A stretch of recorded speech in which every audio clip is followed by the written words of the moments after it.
to another edition of your Wednesday night Sports Delight, the platform sports talk show. Question is, did she subscribe? Right. I know she's down on YouTube.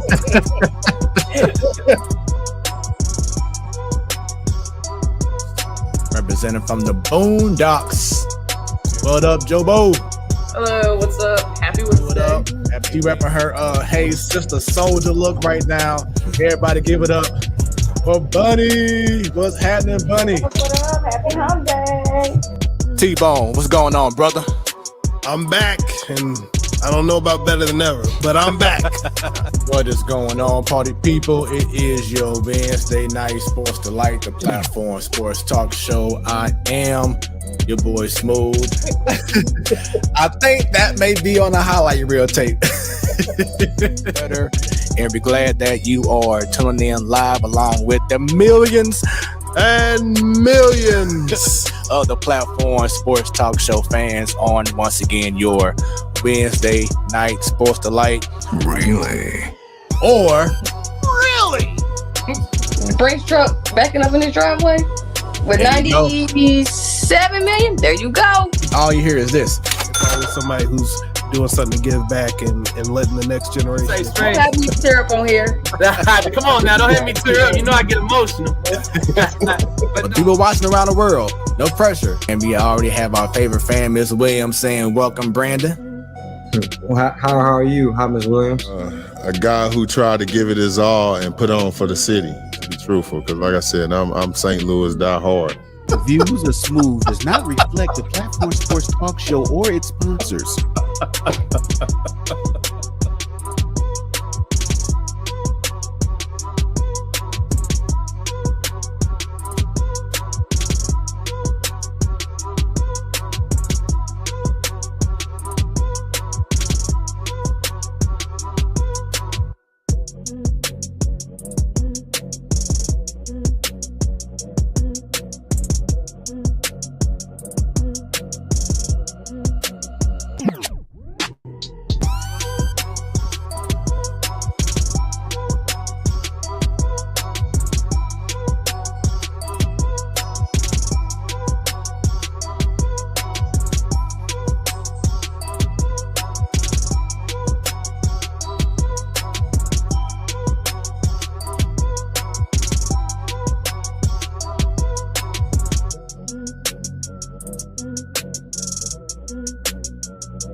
What is going on, party people? It is the Platform Sports Talk Show, and I am your boy Smooth. I am relaxed. I am lounging because I had no choice, because that's what happens when you have a torn patella tendon. So I have to relax and prop my feet up, and that's what I'm doing right now and will be for the next few months. But I'm here. You all are here. Appreciate y'all tuning in. Go ahead and get them likes, get them shares going right now for the Platform Sports Talk Show. Once again, this is your Wednesday night sports delight. We have a rainy Wednesday over here in the Lou. Hope you all are safe wherever y'all at around the country. Go ahead right now and just do this real quick for me, y'all. Take this time out right now. Go ahead and give us a follow on Facebook, on that Twitter, the X at 314 Sports Talk. Go on YouTube, subscribe, click on that bell so anytime we go live, you will be notified. Once this show is over, it will be uploaded and you can see it on any Roku TV. Just add the Platform Sports Talk Show as a channel on your Roku device. Then you can see all of our shows. And of course, we're on that Hot 365 radio where it's always hot, hot, hot.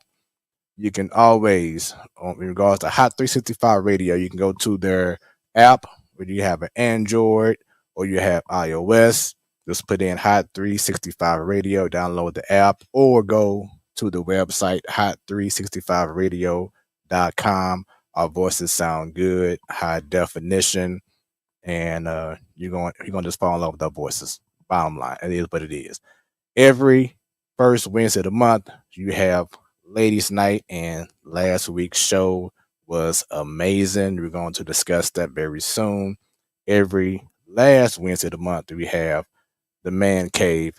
That is once again every last Wednesday of the month. So you see, we busy, we doing our thing. Any week in between the first and the last Wednesday, you have what you are experiencing right now with the main show. So just come on in, get your drinks, get your food, because we have another jam-packed show. We have a very special guest taking a trip down memory lane.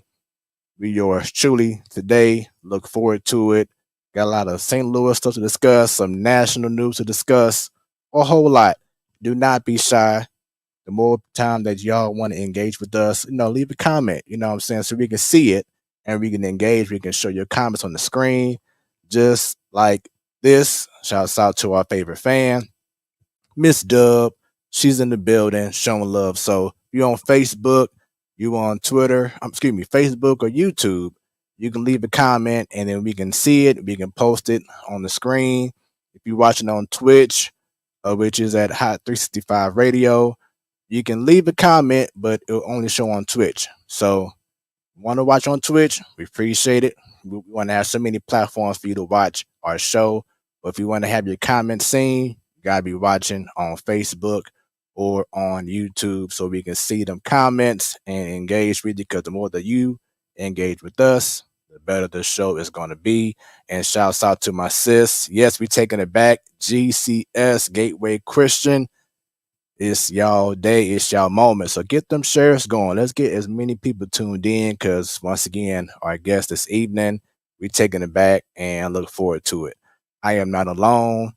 This lady here, she is from the Boondocks, and she's ready to talk some talk. Jobo, what's going on with you? What's up? Not much. It's Wednesday. We made it there halfway through the week. I'm excited for tonight. I was telling Brennan one time it was just me and you talking baseball for about 30 minutes or so, and that was fun. Right. So I'm excited to do that because before our special guest, we got some baseball to talk. So I'm ready. Yes, we do. Yes, we do. I look forward to you, just using all of that baseball knowledge and just let the people know that Joe knows her stuff. So I look forward to it. But before we get to tonight's show, let's talk about last week's Ladies Night show. It was amazing. Shouts out to Brooke Grimsley from 101 ESPN, the first lady of 101 ESPN. Also to Craig Black, who showed up to in regards to his event that he has here in the Lou. He had this past weekend, and he has another one coming up on Sunday as well. Community Cuts for Kids, and to Buffy Dillon who came through. It was just amazing here at the Saunders household. We had a wonderful time. And Joe, this I know we had so many guests in the past who have came through, whether it's been in person or virtually. Talk about your experience last week, talking some sports and everything with Brooke Grimsley. No, that was a fun show with her on there. I know me and her have went back and forth on Twitter before. Like I think it was even before the off season last year. We were talking about how we both think the Cardinals should go out there and get Yoshida, who is probably going to win the AL Rookie of the Year with the Red Sox. And obviously, me and her were right about that because he's having a great year. But no, that was fun. It was fun just hearing about her Newt Bar and Otani obsession, and just how she came about. I did not know she was a bartender in Nashville before she got her big break. So that was just it Mm. was I love hearing about everyone's upbringing and whatnot. So that was a fun show.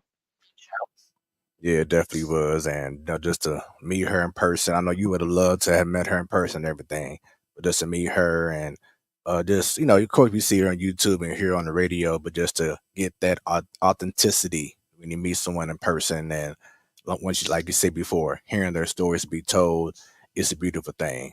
Shouts out to Bunny, who did an amazing job on the show last week. Shouts out to Brittany.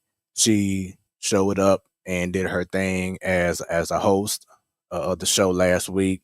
She stepped up, did an amazing job. Also, shouts out to my wifey, my SA Dub, my SAN. She my everything. She was like a natural Jobo.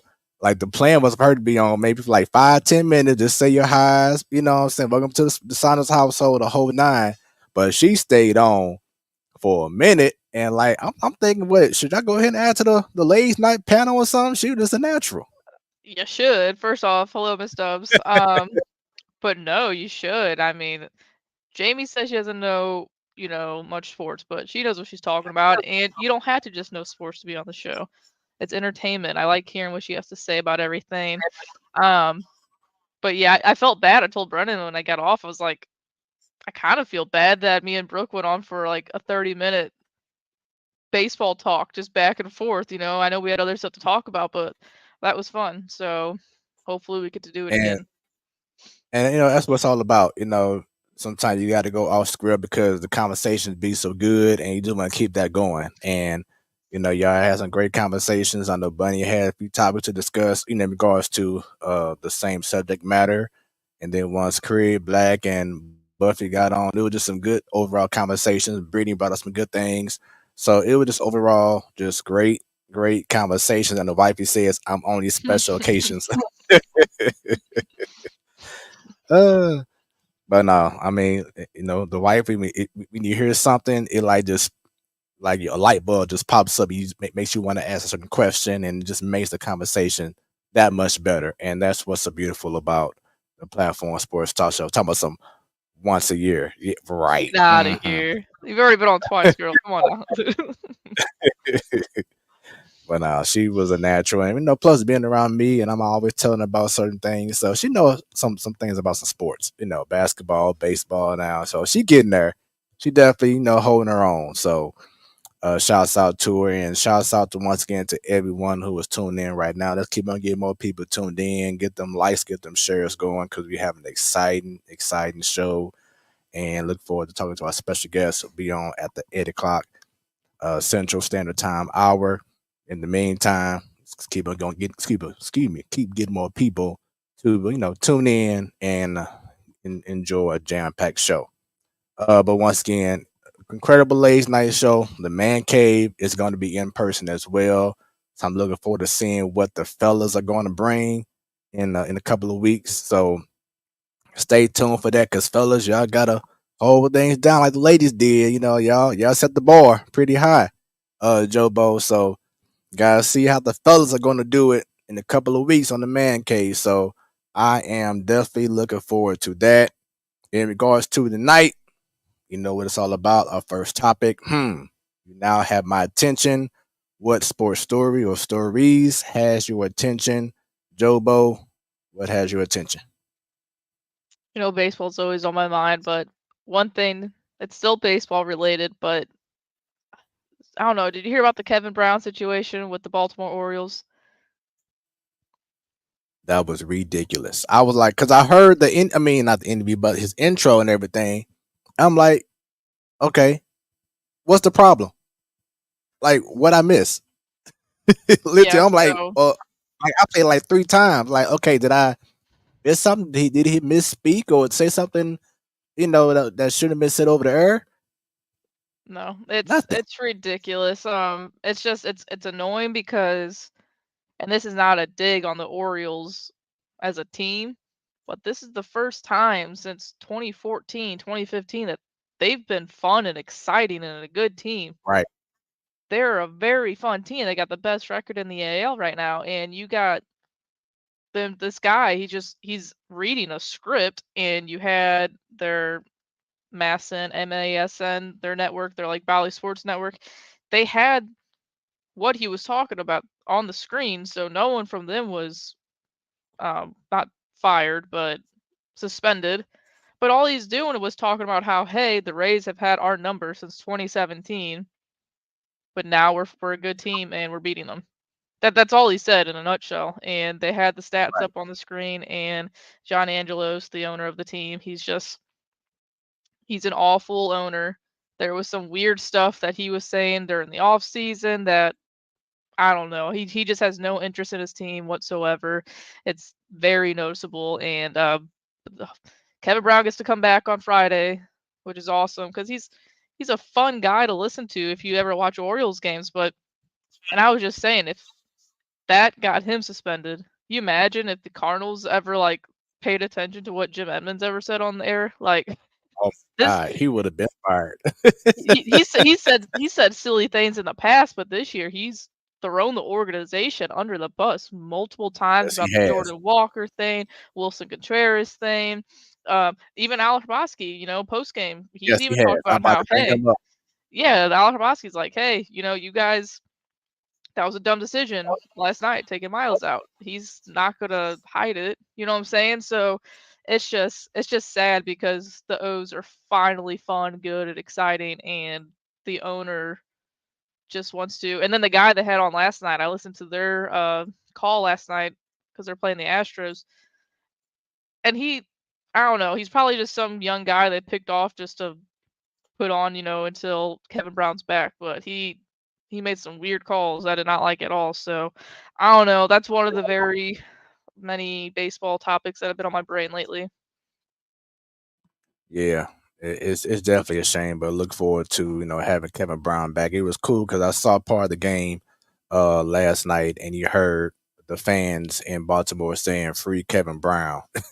So they were showing love to him and everything, but it's just something that shouldn't be going on. Especially like you said before, they're winning, they're relevant again, and you want to put this man out on Front Street because you don't want to hear how a team has struggled, which is actual facts that you have struggled against a certain team, and now you're doing your thing. So it was no need for that, but you know it is what it is. He'll come back, and I'm sure he's gonna get so much love, and he deserves it. So free Kevin Brown. Let's go.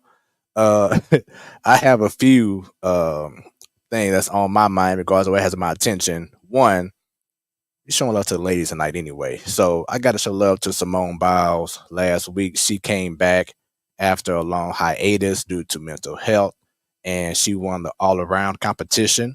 So, shouts out to Simone Biles. We had her now husband on the Man Cave last year, Jonathan Owens. It was an amazing interview, and I believe she liked a tweet that we had. So I'm like, oh yeah, we big time because Simone Biles liked our tweet.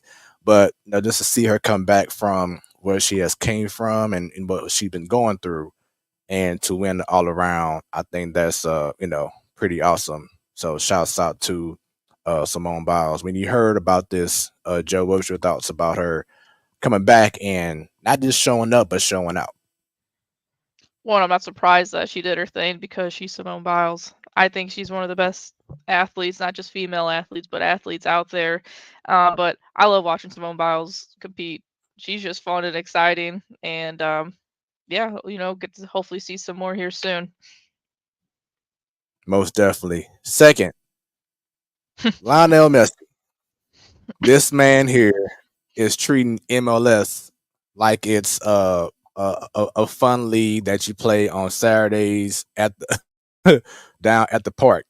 First Mhm. game, he scores a goal. Second game, he gets 2 goals. Third game, 2 goals. Last game, 2 goals. This man here is making it look easy. So, with that being said, with him being so dominant so far in MLS, is that, especially with you being more of a soccer person, is this good for the league that he's being so dominant, like it's so easy in the MLS, or is this, a cause for concern down the road? I don't think it's cause for any concern. It just shows that the MLS still has some growing to do. I mean, you got to think he's been around for a very long time.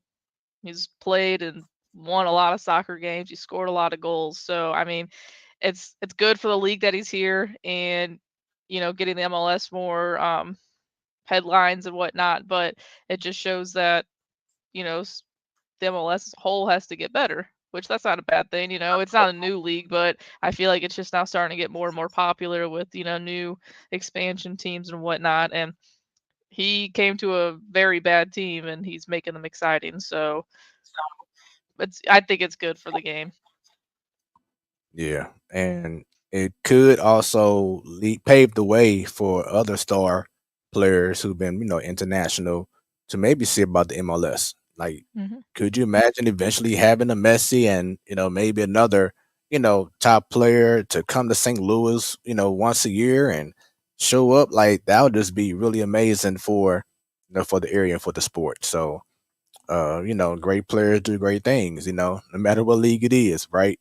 So I had no problem with it. I think it's pretty awesome, and he's definitely been bringing more attention, especially for that team. What's the Inter Miami or whatever the name is? Yeah. So he's been he's been doing amazing, and look forward to eventually seeing him and possibly other great soccer players, to come to the MLS, come to St. Louis, and do their thing. Something else that has my attention, the WNBA commissioner, Kathy Engelbert, wants to focus on WNBA expansion. The reason why, because the WNBA currently only has 12 teams. When they first started out, Joe, they had like 20 something, almost 30 teams. And then all those teams had to, of course, leave because of budget cuts and stuff like that. So now they only have 12 teams. And right now, uh, her focus has been, or should I say, since has been under consideration, includes the Bay Area, Nashville, Toronto, Austin, Denver, Charlotte, Philadelphia, and Portland. There's one city I didn't name. Of course, I'm talking about St. Louis. Do you think that we could support a WNBA team if the opportunity presents itself? I think that St. Louis can support any type of sport, honestly. I know they've talked about it on 101 about the football arena, I think that's coming, and they're kind of like laughing Mhm. and giggling about it, but they were true when they also said, "Hey, I guarantee there's going to be fans in the stands." And so I just think if any type of sport, women's or men, it's going to, it's going to attract people here and they're going to show out because that's what St. Louis does. And especially, I know Miss Dub is watching and she can advocate for this, but the game of women's basketball is on a different level now.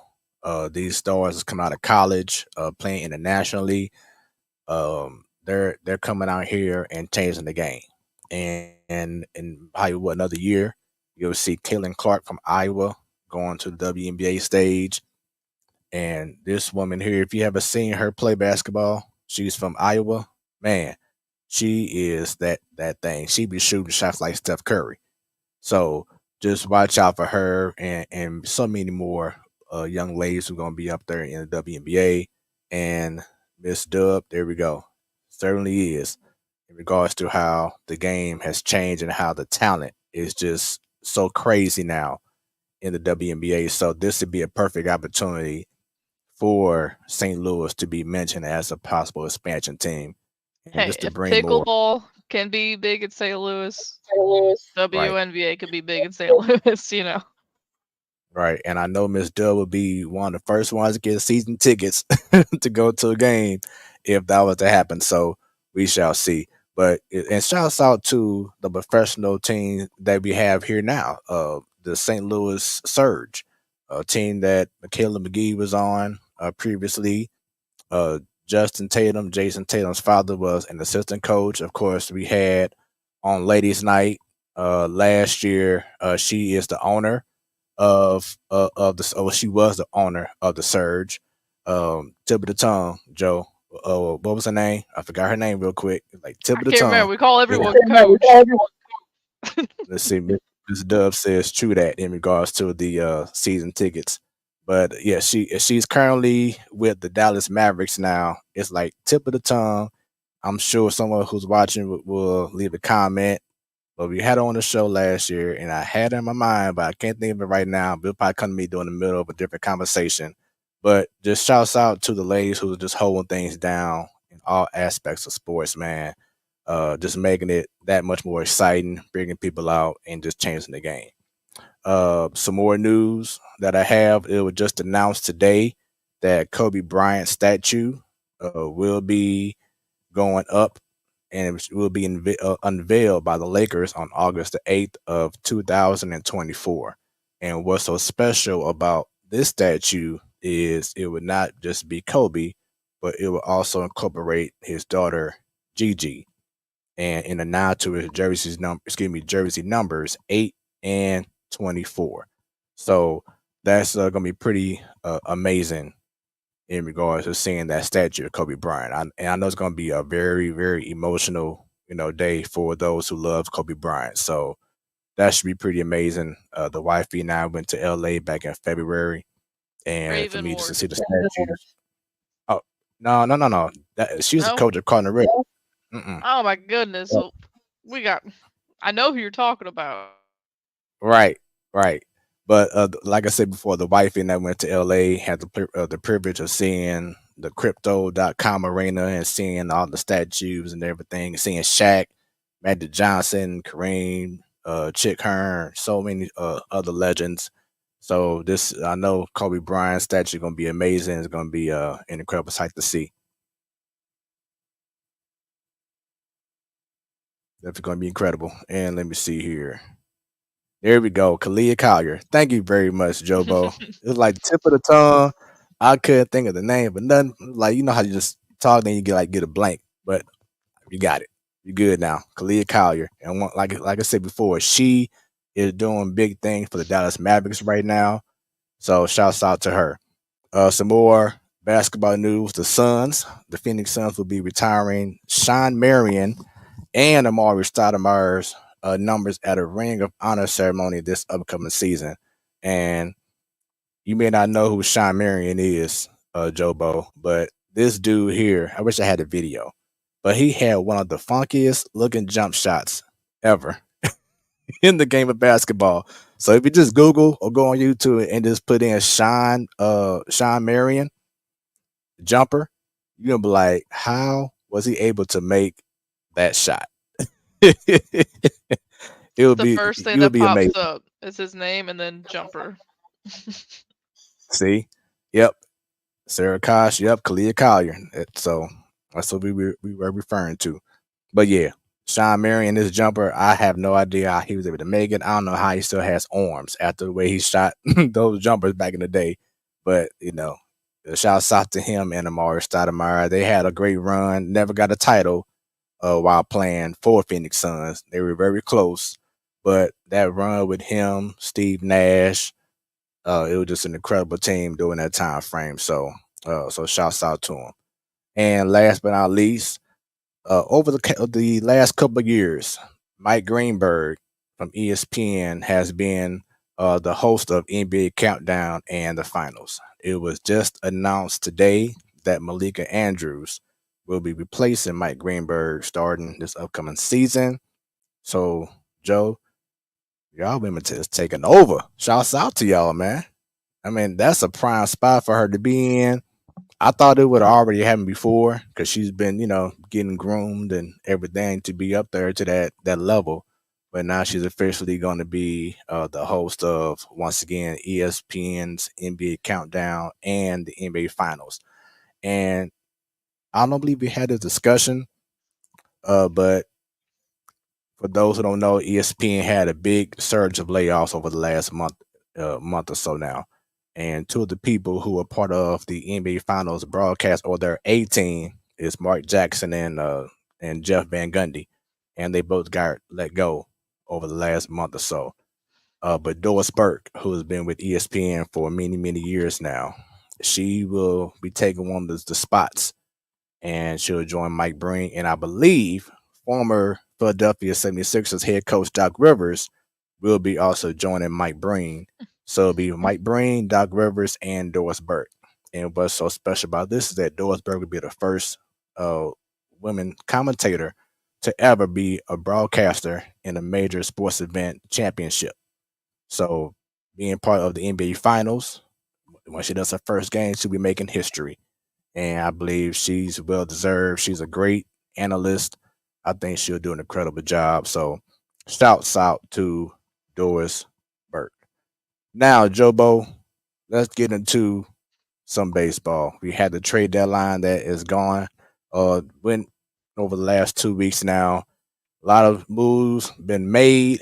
And Joe, I know that you had your projections in regards to which team may get which player.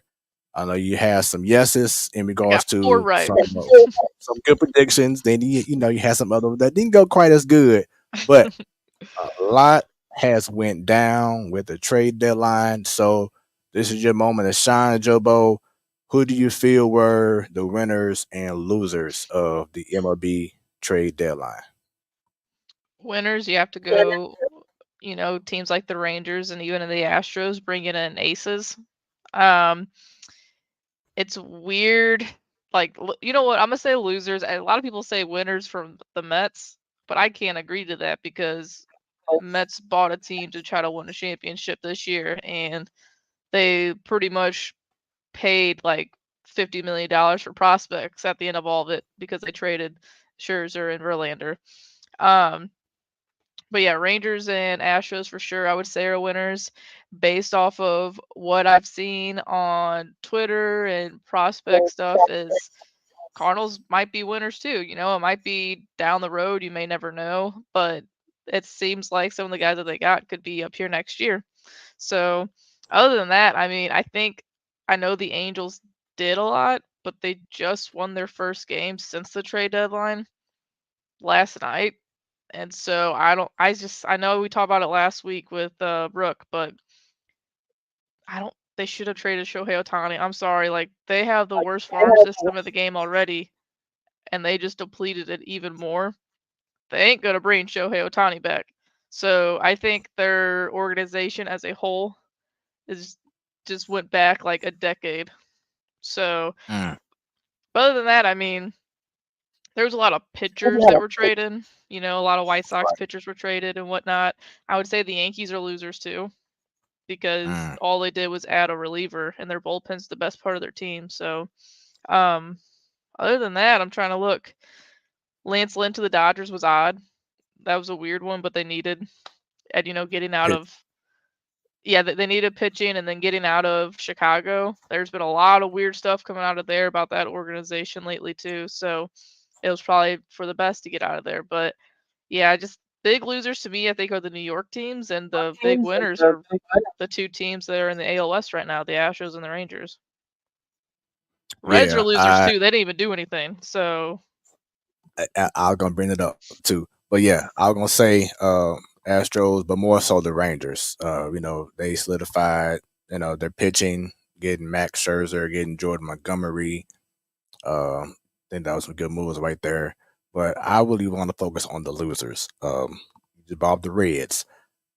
During a trade deadline, they were like maybe 1, 2 games back, or maybe had a share of the NO. No, he probably about I 1 or 2 think they games were back. tied. Yeah, of the NO Central, and they had the opportunity to buy to get some better pitching, because at the end of the day, the pitching really does matter, especially at a ballpark like that. And they had the opportunity to make some moves, and they pretty much didn't. And now I think they've pretty much been on a little slide ever since the trade deadline. They haven't been as hot as they They've won was one before. game. There we go. There we go. So you had the opportunity to get better while the iron was hot, and you didn't do anything. And now your team is suffering because of the lack of moves.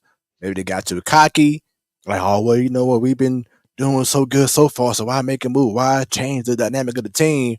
But you're trying to win, and when you start to smell that opportunity of being a number 1 team and going to the postseason, you have to make moves. And the Reds, as we just stated, they did not do that. A second team that I'm gonna say losers, even though they made some trades for the future, you just brought them up.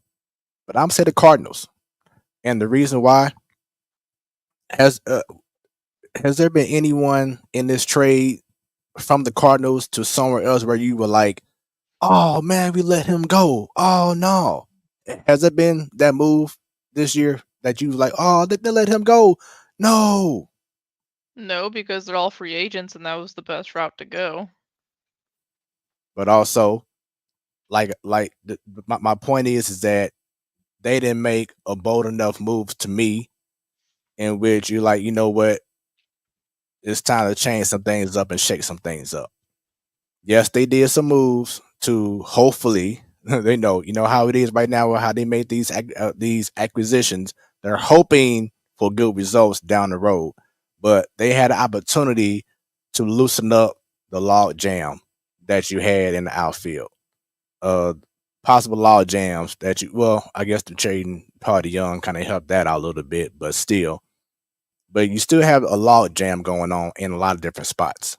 And they could have used a trade deadline to me to maybe allow Jordan Walker to play a whole game now. To allow maybe New Bar to play one position, or not have to worry about, okay, am I going to be playing, or am I going to be taking the day off because you want to have someone else in because of this log jam. Then we think about the minor leagues. There was a debate today on 101 ESPN with Brooke and Kerry and Randy, more so Brooke and Randy. Luke and Baker, great talent in the minor leagues, but he just does not have a spot on the major league roster. Because who is he going to play over? No one. Moises Gomez, he doesn't have a spot on the roster. You have a few guys in this organization, whether it's on the big show or in the minor leagues, that it's just too much of a log jam. And I feel the Cardinals could have used that opportunity to loosen it up a little bit more. And yes, they did once again get some young pitchers, some young infielders, but I was really hoping more for an even bigger, wow, they traded him, what I'm saying, away. That's a big statement. Like, that's what, it's a new day. It's time for a change in this organization kind of move. And I don't feel like they done that. And they're hoping and praying that these cats that they just traded for will make them look good, and not bring in someone who is solidified, who is that deal, like, oh, he on our team now. Oh yeah, I can't wait to see him play. That's what I feel like it was missing from the Cardinals. So the guys that you're talking about, how you wish we would have got, you weren't going to get for the guys that we traded, and a Tommy Emmons straight up ain't gonna do that. A Dylan Carlson straight up is not gonna do that. I think you're gonna be seeing, and this is the thing. So all those young guys that we just got, they're now like in our top 15 prospects. We had to replenish our prospects. We had to, like, it was, a lot of them were coming up to the big leagues and graduating. They were no longer considered prospects. So that needed to happen. You might see in the off season, where that's the big trade's going to happen, is you might see one of these guys that we just got from the Rangers or the Blue Jays in one of those deals, or from the Orioles. One of the Orioles guys that we got is supposed to be a stud, So like, I just I think they did it the right way of just trading guys that are going to be free agents, because guess what? They ain't going to be here next year. I don't see Montgomery or Flaherty coming back next year. Possibly Hicks, but I don't know. I really don't think any of these guys are going to come back. So I was fine with replenishing the farm system, possibly use those guys to put together with a Gorman or an Enman in the off season. I know we had the middle infields kind of in a log jam right now, but I mean, once Donnie knew that we weren't going to buy, there you go, had a surgery, so that's one less guy you got to worry about. Mason Wynn will be up here in a couple weeks. It's just one of these outfielders is going to be traded in the offseason. It's probably going to be Dylan Carlson. He's probably going to be gone in the offseason. But who knows, because Tyler O'Neill can't play on turf now, apparently. So I don't know. But I think they're fine. You'll probably see someone like a Lucan Baker, Moises Gomez be traded in the offseason too, just for like a bag of balls. Like they're not up here and playing for a reason. If they're, Moises Gomez had led the minors in home runs last year, and Lucan Baker's probably going to do it this year. And he's came up here and he doesn't have a spot, so you might see some guys like that be traded. But I think they did good for what they traded, honestly. So I think they were like a B+ for me. And just to add on to what you said last week with Brooke, the Angels are losers as well, because like you said, they had to deplete their minor league roster to get the guys that got on their team now, which more than likely may not be on the Angels next season. So you're gonna lose those players that you traded, plus the prospects that you had to let go in the minor leagues. So the Angels, and then like you said before, Joe, Shohei, as much as he claims that he loves to be in Los Angeles, Anaheim, he's not gonna stay there. Bottom line, Gonna be a he's not gonna Dodger, stay man. there. Yeah, he's gonna go somewhere else. He's going to get I know LA, that area, Anaheim, is a big market, but he's going to be in a bigger market, and he's going to get more of that postseason feel than he will with Anaheim, because that team is just ridden with bad luck. It is what it They just is. give out bad contracts too, like I mentioned last week, because whenever Albert left, that was a bad contract. They gave Josh Hamilton and CJ Wilson big contracts. Anthony Rendon, he's barely played for them because he's always hurt. They just give all these terrible contracts out, and they still don't have a good pitching rotation. They got Giolito, And and he's sucking right. he's been pretty bad. So I mean, like, no one can predict that's gonna happen, but because I would still love to have Giolito next year, but he has not been good for them. Yeah. And then has there been any update in regards to if Trout will be back this season? Supposed to be back in September, but I mean, which I'm sure he wants to come back either way, but like, if they're not going to be in it, does he want to come back and like try to rush it type thing? Well, I think it's fine. His last 2 years with injuries have just been freak accidents, like a broken bone or something getting hit in the hand. So, but yeah, he's supposed to be back in September, but they're like 8 games out now of a wild card. I just don't see it happening. They got to jump like 5-6 teams. They're gonna have to play like 800 baseball. Right. So that was the MLB. Now let's get focused on the Cardinals for a little bit. The worst team in the NL Central, and a couple of games from being the worst team in all of pretty much baseball, really. Who would have thought, man? Now I didn't say. Well, I guess maybe in the prediction, because we just had our preseason predictions back in early, April, whatever. But I wasn't out there saying, "Oh, this is a World Series team," but I at least thought it would be a playoff team. But this team has not been competitive at all this year. I mean, they had their runs, but you look at the overall roster and just how they've been playing this year, it just something has just been so off. And one of the excuses, and yes, I'm calling it an excuse that some people are saying. I think Ali Marmol said it. I think Mosaic has said it. Has been the effect of players playing in the WBC, the World Baseball Classic. Do they have a legit point, or is that an excuse? I think it's an excuse because the Astros had quite a bit of people too playing in the WBC. They even lost one guy for 2 months by breaking his hand in the WBC, and they're still playing. They haven't been like they were the last couple of years, but I can attest that to being, hey, they've been in the World Series 4 of the last Right. 6 years and they're tired. Like I just think that's an excuse. I've heard them say something about maybe like, oh, they weren't able to bond like they usually do. You guys have all played with each other for years. Like Right. you know Stop each it. other. That's a silly excuse to me. So I mean, Otani was in the WBC through the last pitch, and he's having a career year. So, like, it's just I think it's a silly thing to point to. It is an excuse. You're not wrong there. It's just like, to me, they are finding more ways to not accept accountability that they are behind the times in baseball right now. To Yeah, that's see the main thing for the Cardinals is they are behind. They're years behind, and they did not want to admit it until recently. And even though Mo admitted to it, is he going to act on it? And that's what I don't know. He said last year they're going to up the payroll. Crickets. They didn't. They did it in a right. technicality way, but they did not up the payroll. So we'll see what happens during the off season. But baseball as a whole this year has been so weird. You got the Mets spending billions of dollars and they suck. You got the Padres who've spent millions of dollars and they're probably not going to be in the playoffs.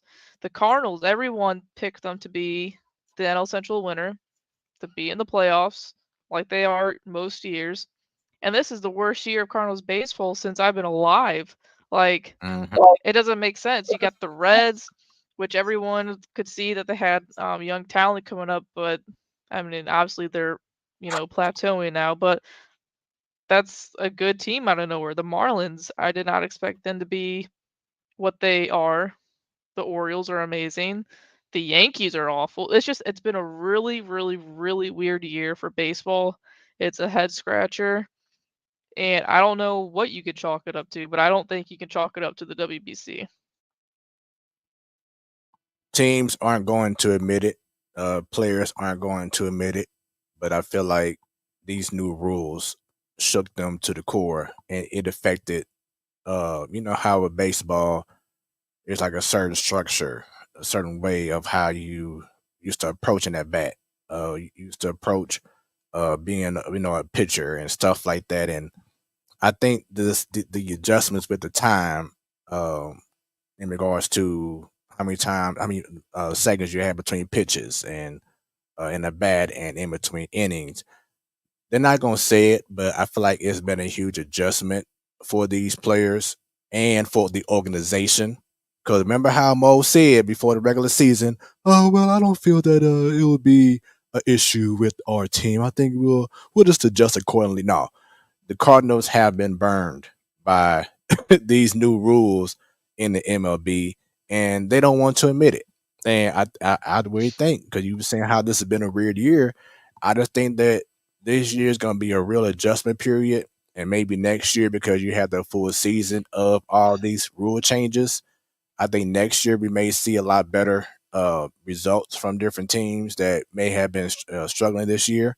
But I believe the Cardinals are a prime example of, yeah, we didn't take the right approach to how we should go about things because of these rule changes. Yeah, and one thing I can think of is if you're noticing, I feel like a trend you can notice is a lot of these younger teams are playing a lot better this year, and it's probably because all these prospects that are coming up has played with these rules. They're the ones that test it out. And so that's, like the Orioles again, they're the best team in the AL and their whole team's freaking rookies, for the most part. And so that might have something to do with it, you know? So, but yeah, it might just be an adjustment. I just don't like how the Cardinals didn't care and acted like it wasn't going to bother anything, because it 100% made a big difference for them. They just thought they were going to go in there and play the same old baseball that they always have, and everything was going to be fine, but no. And I've been saying it. My brother thinks I'm an idiot, and I think he's finally coming along. Is the Cardinals are like 5+ years in the past, they're just think it's old baseball still. And if you've even not even just a one full 162, if you just watch the playoffs the last 5 years, you can see it's night and day how different the game is now. So the Cardinals are just stubborn, and they didn't want to admit it. And I think hopefully again we'll see how they react this off season and next year. But hopefully they're finally realizing that this isn't 2011 anymore. So we'll see. And I know that one of the biggest topics in regards to the Cardinals' problems this season has been about the pitching. But this is something that I've been stressing for a minute now, for a couple of seasons. But another big issue with this Cardinals team is hitting with runners and scoring position. This team over now tonight may be an exception, but this team overall just flat out sucks, Joe, with men in scoring position. Anytime you see a man on second and third, it's like the Cardinals don't know how to hit. Their approach is terrible. I feel they lack a killer instinct. They lack guys who can show up in pressurized moments. They need to really do their homework this offseason in regards to getting guys on this squad who knows how to handle pressure. How many times have we seen the Cardinals? They may have I don't know, a 5-run inning against a team, and then end up losing 10-5 because they had their one good inning, but then the rest of the game the bats go quiet. It's like, where is the killer instinct? Where is the keep the foot on the neck and make sure, or cut the head off the body mentality to make sure teams don't come back? It's like you do something good, but then you lose it. You lose the momentum. And especially once again, how many times have you seen solo home run shots? Which, of course, we love the home runs, but then those same guys get up there with 2 men on and they striking out, or weak ground balls. They swinging at pitches that they know they shouldn't be swinging at. They're making things harder on themselves because of their approach. It's like they just get the butt cheeks, the tight butt cheeks, as Chris Duncan used to say back in the day. It's just the approach from this team. The hitting with runners in scoring position has really been a problem with this team. And like I said, I know pitching has been the big talk about it, but it needs to be more talk about our approach with men in scoring position. I agree, but also if you look at the stats for the year, pitching all around is the number one reason why we're not going to be in the playoffs or even probably play over 500, because just our bullpen alone, if they blew half the saves, half the amount of saves that they did already, we'd probably be in first place right now. So and the sad thing, and the thing that makes us so mad, is that everyone in the world, besides the owner and the GM and Pobo and everything else, has known for 2 years now, probably more, but especially this last offseason. Everyone was talking to Mo. Pitching, pitching, pitching, pitching, pitching. Oh, we have 6 starters. Get the hell. And now this is what, and you just traded most of those starters. You know what I'm saying? It's so aggravating that everyone knew what was going to happen and the front office and the organization did not.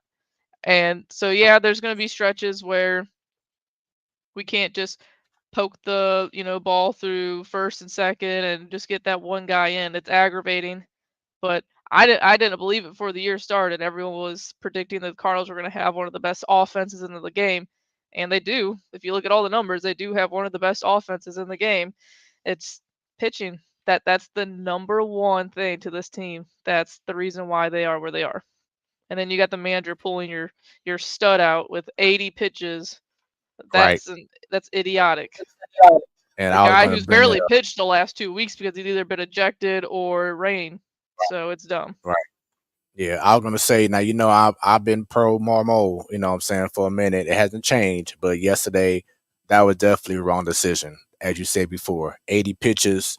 Yeah, he may have given up 3 hits to Diaz to of the Tampa Bay Rays, but still, if it was Adam Wainwright, he would have kept them in. You know what I'm saying? But Michaelis deserved to see if he can overcome giving up those prior 3 hits and going to battle with Diaz last night. And once again, he only had 80 pitches. And I think this is the second start in a row for Michaelis in Tampa Bay where he had an incredible pitching performance and the team still lost because of lack of offense as well. Well, yeah, last night it was all offense. Like you have Nato hit a homer, and then there was an inning or two where we lead off with a double, and then nothing else happens. So I mean, a lot of teams do that. Trust me, the Astros do it a lot. They do it a lot. They suck in extra inning games. It's aggravating to watch because you see the names in the lineup, and the only explanation I have to it is that's baseball. But you just gotta play better. And guess what, Joe? I do have some breaking news. Shouts out to Michael Lorenzen, pitcher from the Phillies. He just had a no-hitter. He just threw a no-hitter, the 14th no-hitter in Philadelphia Phillies franchise history and the first since 2015 in the win over the Nationals. So shouts out to Michael Lorenzen. Just threw a no-hitter. Something that the Cardinals have been. Michaelis was close to getting one, but Bader misjudged the ball in center field.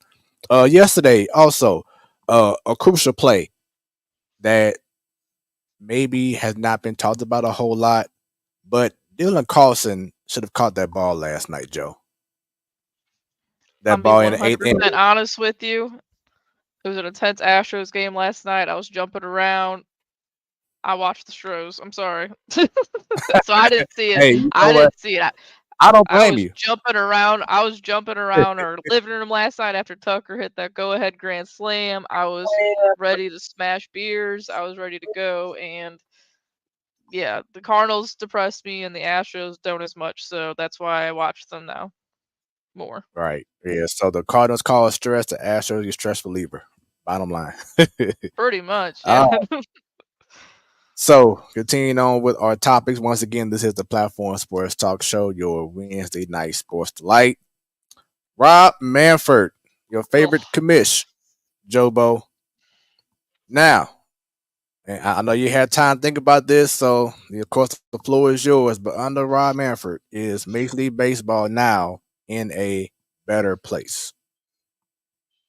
I don't even know how to answer this because, like, the game, it's owner based, and all the owners love this guy for some reason. I don't know why. I don't know if he like has something against them and their families, but all the owners love Rob Manfred. So there's that, and then you got I feel like every weekend you see on Twitter that more people attended games and this and that. So I don't even know how to answer that. I hate the guy. He doesn't even respect the game of baseball. He calls the World Series trophy a hunk of metal, and that's that. So I mean, but whatever. If the owners are happy, I guess that's all that matters, not the fans.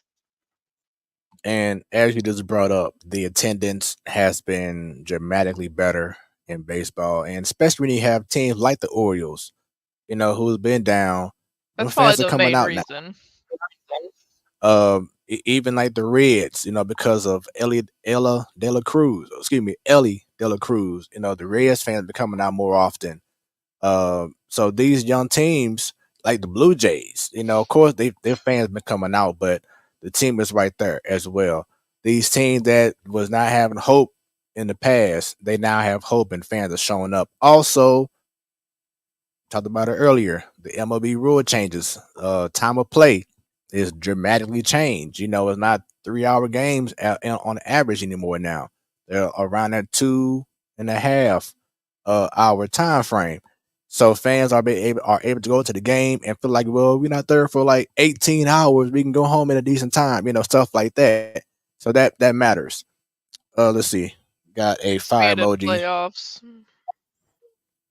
Yeah. So shouts out to the YouTuber on here. Got the fire emoji going on. So shouts out to you. But yeah, just making these rule changes, I feel to me, have been better for the game.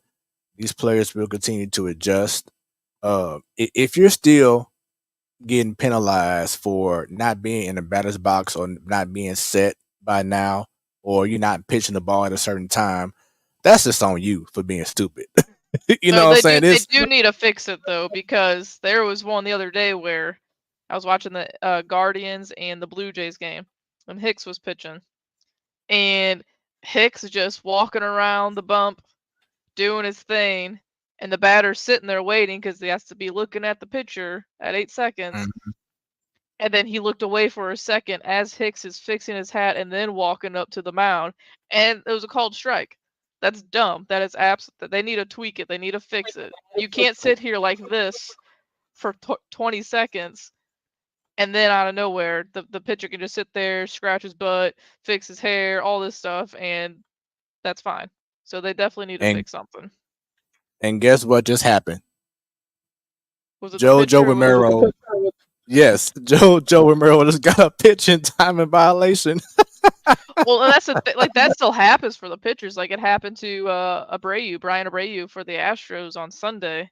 He just completely. It was a big tense moment, and I do think that's going to hurt people in the playoffs. You don't think about a clock. You know what I'm saying? Like in those very big dramatic moments, I do think these pitchers are going to be docked for a ball. It's going to happen. And Miss Dub asked a great question regarding rule changes. Which ones do you think have caused the most challenges for the Cards? The Number shift. one, to me, yes, the shift. Now it has helped players offensively. Gorman, I know he's batting what 230, 240 right now. It might be 185 if the shift wasn't there. But defensively, it has pitching wise, excuse me, it has hurt this team because the team philosophy over the last couple of years has been pitch for contact. But the contact is happening, but you have more open holes because you don't have the shift anymore. So, Miss Dub, that has been the biggest thing for the Cardinals. The challenges has been the shift, and then I will also say the pitch clock. Certain pitchers, you get rocked, give up a base hit, and then you don't have time to kind of like, okay, gave up that hit. Let me make my adjustment. No, you got to get right back on the bump and get ready for the next man, and that may affect that at bat as well. And I think that has happened with Gio Gallegos. I think that has been the reason why he has struggled in certain times of the season, is because he gets up a hit or a walk, and he doesn't have time to kind of like refocus again. He has to go right back into it, and then his pitches end up being flat, and boom, he gives up a 2-run home run or something like that. So I think it's the shift and the pitch clock. And Miss Dub's asking what is the shift. Before last year, teams could line up their infielders and outfielders a certain way. It could be 3 guys or 2 guys in the infield, and you can have your infielders go to the outfield and cover up a certain amount of ground based off the batter, lefty or righty. But now you had to have 2 infielders on the left side of second base and 2 infielders on the right side of second base. They have to be there now. And you can't be in the grass at all. Exactly. So it's opened up more opportunities for batters to find holes in the defense. So that's what's been affecting the Cardinals pitching. One thing about Gio is he was notoriously like the slowest pitcher in all of baseball. Right. So like, and this will be the only thing I will get the WBC excuse for. It's that the WBC didn't put these new rules in it. And I do think because you had Gio, Mexico had a nice run, and Gio was their closer, and he was playing just like he usually does. And then he has to come back to the end of spring training and get into this new rule and then go, jump into the season. And that's not just a Geo thing. I just think that was dumb as a league not to put that in the WBC. So Right. I don't know. I'm like, is that going to be in? Are those rules going to be in the next WBC? I would assume so. Well, with that being said, that's our baseball talk. It is time to bring on our special guest. But before we do that, once again, for all those watching for the very first time, thank you very much. We definitely appreciate y'all checking us out. We've been going strong every Wednesday consistently for the last 6 years, y'all. And the shows continue to get better and better. Make sure y'all go ahead and give us a follow. Go on at Facebook, on Twitter, go on YouTube, subscribe, click on that bell because anytime we go live, you will be notified. You can email us at platformsportstalkshow@gmail.com. We on that Insta at Platform Sports Talk. As soon as the show is over, it will be uploaded on Roku, so you can add us, the Platform Sports Talk Show, on your Roku TV. Just add a channel, put in the Platform Sports Talk Show. You see our logo, and boom, you in there. You'll see our archives and everything. Also, be on that Hot 365 radio where it's always hot, sounding good, sounding clear, sounding amazing. Just make you want to go ahead and go on the Hot 365 app, whether you have an Android or iOS device. Just go on the app, the Play Store, put in Hot 365 Radio, or you can always go to hot365radio.com. Once again, every first Wednesday of the month, we have Ladies Night. Shouts out to Brittany, shouts out to Bunny, of course, Jobo, and on occasion, we'll be having Annie Greer back on as well. And then every last Wednesday of the month, we have the Man Cave. Shouts out to Stan. Shouts out to Sadal, to Career Black. And of course, T-Bone, he's away right now because he's preparing or now in school for at SLU for law school. So he may be jumping in every now and then, depending on his time. So once again, best of luck to him. And also, Jobo, we didn't get a chance to talk about it last week, or y'all didn't because it was ladies' night. But we want to say thank you to Coach Dominique Stringer.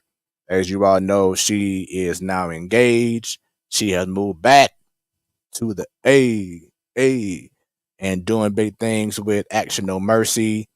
She's been leaving some posts recently as she's been doing a lot of work with OTE. It's this basketball league. There are a lot of premier basketball players, even pros are stopping by, getting their work in, getting their reps in. A few players from the who just got drafted in the NBA were playing for Overtime Elite. The twins, Assure and I forgot the other name, Amen, Thompson.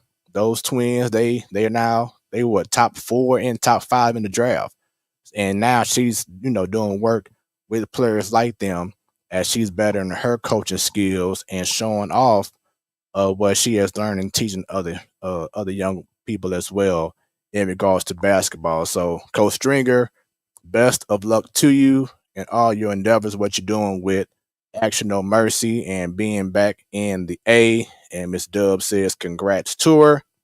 But now, Jobo, it is that time to bring in our special guest. Once again, theme of this week, taking it back down memory lane. And for those who know me, I used to play basketball during my high school years at Vashon High School, the V. Y'all know I'm always repping the V, like y'all know what it is. Amazing basketball that I experienced during that time, even before I went to that school. I've always followed Vashon basketball, great basketball. But on a personal side for me, my best experience is playing basketball was this very small school on Jefferson and Lafayette. Y'all know I'm talking about. Now with Gateway Christian. That was the best times that I personally had at that school. Vashon, CBC, Chaminade, Yes, they were amazing basketball schools and still are right now. But people don't realize that Gateway Christian, yes, it was a small school, but it was also a basketball factory as well. People slept on a lot of people, a lot of players in Gateway. Of course, we had Ronnie Bond. Shouts out to him. DeMarco Dene, Mike Stapleton. In regards to the ladies, Christina Jackson. Shouts out to Mo Galladay. Shouts out to Tiffany McFarland. Shouts out to Tiffany Haywood. The list goes on and on and on. So much talent came out of Gateway Christian. And this lady here was a spark plug during her times at Gateway Christian. She always had a smile on her face and always left a trail of dust because she always was going back past people back in her days as a star player at Gateway Christian. And it's an honor and it's a pleasure to see what she's doing, what she has been doing back in the day to now being a boss, CEO. She has her own company, y'all, doing big things. And our first time talking, I think we saw each other in person a few years back, maybe about 5, 6 years ago. So I look forward to talking to her and seeing how life has been treating her. Everyone, get them shares, get them likes going, because right now I bring to y'all to the platform Sports Talk Show. Kenyetta Hall. Kenyetta, what's going on with you? What's up? What's happening? A long time no see. I know, right? It's been a very long time. I haven't been to St. Louis Man, since before the pandemic. No, I went afterwards, but it wasn't for really? long. Yeah, it's been a while. I can't. No, I went home a couple times. I'll take that back. I've been home a couple times, but it's kind of like in and out to see my family. Let's see. We have a few comments. Sarah Harris says we love GCS. Hey, And then Sarah. someone that I think you may know very well, Kenyetta. Hey, Maria Maria. Denise Grimes says facts. And then let's see, Sarah Harris says the talented Kenyetta Hall. I appreciate Maria that. showing the love. And I talk to then Maria every day. 2000. Okay. So she said you was in St. Louis 2021. I was. She Yeah, know so that she 'cause I was knows. in She her got house. the receipt. That's because I was in her house. She got the receipts. And then Hey, Teresa Teresa. Prince. Hey, look, there we go. So yeah, we doing the bid tonight, man. And Joe, this is Kenyetta Joe. Hello, Hey, nice to meet you. nice to meet you too. Got a big resume right here. I got pulled up for you. She doing it big. As I had on the promo, she took care of business on the court. Now she all about her business with her company. So we look forward to discussing what you're going through right now, Kenyetta. But I'm really big in regards to the Sports Talk Show about getting everyone's stories told. And I saw a post that you were sharing about you being on the show that a lot of people didn't really know. Of course, who you know now didn't really know about you being a baller, being an athlete back in the day. So I definitely want to take this time now and just shine on those great moments that we used to have back at Gateway Christian. So first thing we have to ask our special guest is, when will you say you first fell in love with sports? In particular, basketball. Man, I like track, but it was too much. For all the people who went to Gateway, we had Mr. Kosh. Just a lot for a track coach, but he was great. Mr. Cobb. Right. I mean, I started playing when I was 5. Gateway had bitty basketball. So I started playing in. Yes. And it just kind of proliferated from there. And after that, I end up, I played in high school, started. I played in college. I played at St. Louis Community College at Forest Park for 2 years. So that was a great time. So yeah, I mean, I think I fell in love as soon as I got on the court because I'm competitive.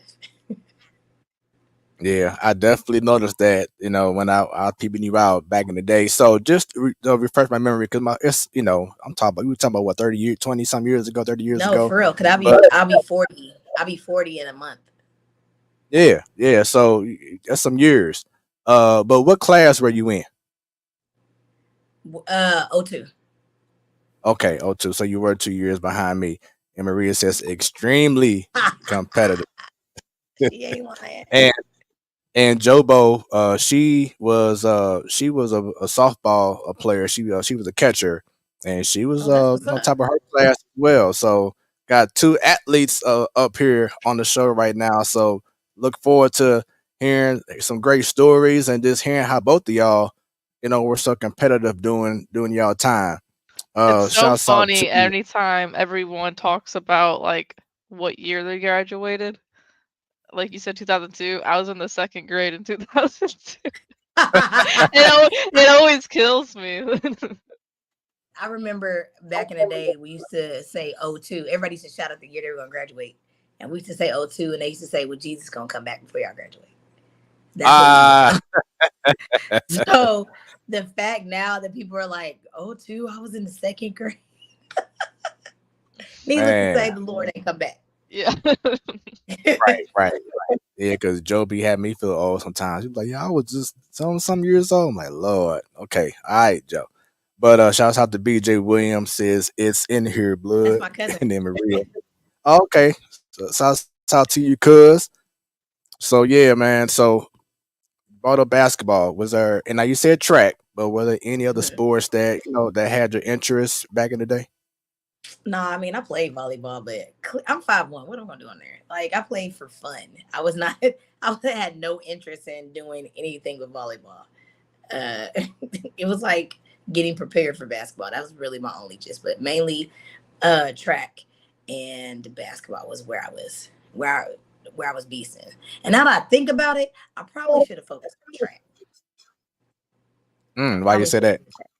Because I was running a 12 flat when I was in 5th grade. Like, I should have stayed on that. But it was just so much of an individual sport, and it just required a lot. Like, track is one of those things that actually requires a lot from you individually. And I just was, I didn't want to have that. That was a large commitment for me. So I didn't want to make that commitment to track in that way. So was it a real big deal for you and for your parents as you were younger to play multiple sports and not just focus on one? No, my parents were supportive. No matter if I didn't want to play any sports, they wouldn't have cared, but they were going to show up at whatever I decided to be in. Right. So exactly, Maria. But they just decided to show up. So if I wanted to play basketball, they were going to be at every game. If I ran track, they're going to be at every meet. And that's just how they are. I didn't have those parents that didn't show up. My parents were other people's parents when their parents didn't come. So that's what's up. So do you have any recollection of my game in basketball? Do you recall? So and if so, let Joe know. No, listen, he could play. He could play. Fred could play. Matter of fact, tell you something you didn't know, that my dad used to follow you all the time when you went to Vashon. And we used to come to your games. Mm-hmm. Yep. Wow. And we used to come to your games. So we used to do it all the time. He was like, Fred's playing, I'm there, and we would go. Wow, man, that means a lot. And it's bittersweet because, of course, when you go to the V, it's like, man, you about to play at the V, like, it's the mecca for real in basketball here in St. Louis. Yep. So I wanted to have the opportunity to shine like I was in Gateway, and unfortunately the opportunity didn't come, for me to do that. And that's why I said that I had the best experience in Gateway because it was just an amazing time. The years I played there, we had some amazing teams, and my goal was, because you recall going to the office, we had that big trophy room, right? And you saw two jerseys. You saw Christina Jackson and you saw Ronnie Bond. My goal was to always have my jersey to be in that room. Man, had you stayed, it'd have been there. Had you stayed, it'd have Man. been there. But Vashon's like a factory. You know what I'm saying? They're kicking out good basketball players out. They were kicking out good basketball players all over the place.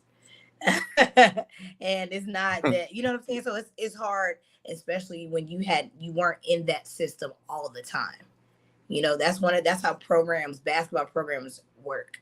You know, you need to be in that factory all the time. You know what I'm saying? Starting 7th, 8th grade, you need to already have been in it for you to been in the ranks or had the opportunity. You would have had to start way back then. And that's how basketball was running back then. I mean, basketball runs like that now. If you look at high school, you know what I'm saying? It's factory, right? You have, Right. I mean, AAU, YBOA, all these different leagues now.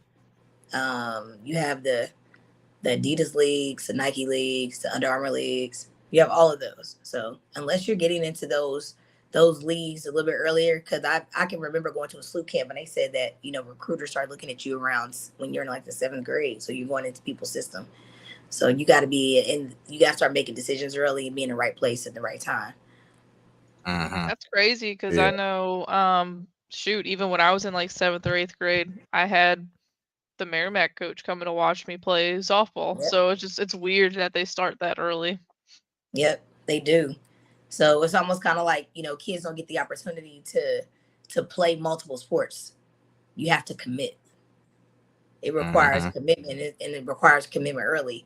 And these sports are expensive, right? You got to play school sports. Then we talking about AAU. Everything is year round now. People spending thousands of dollars. If I'm spending that type of money, my kid better make it to the league.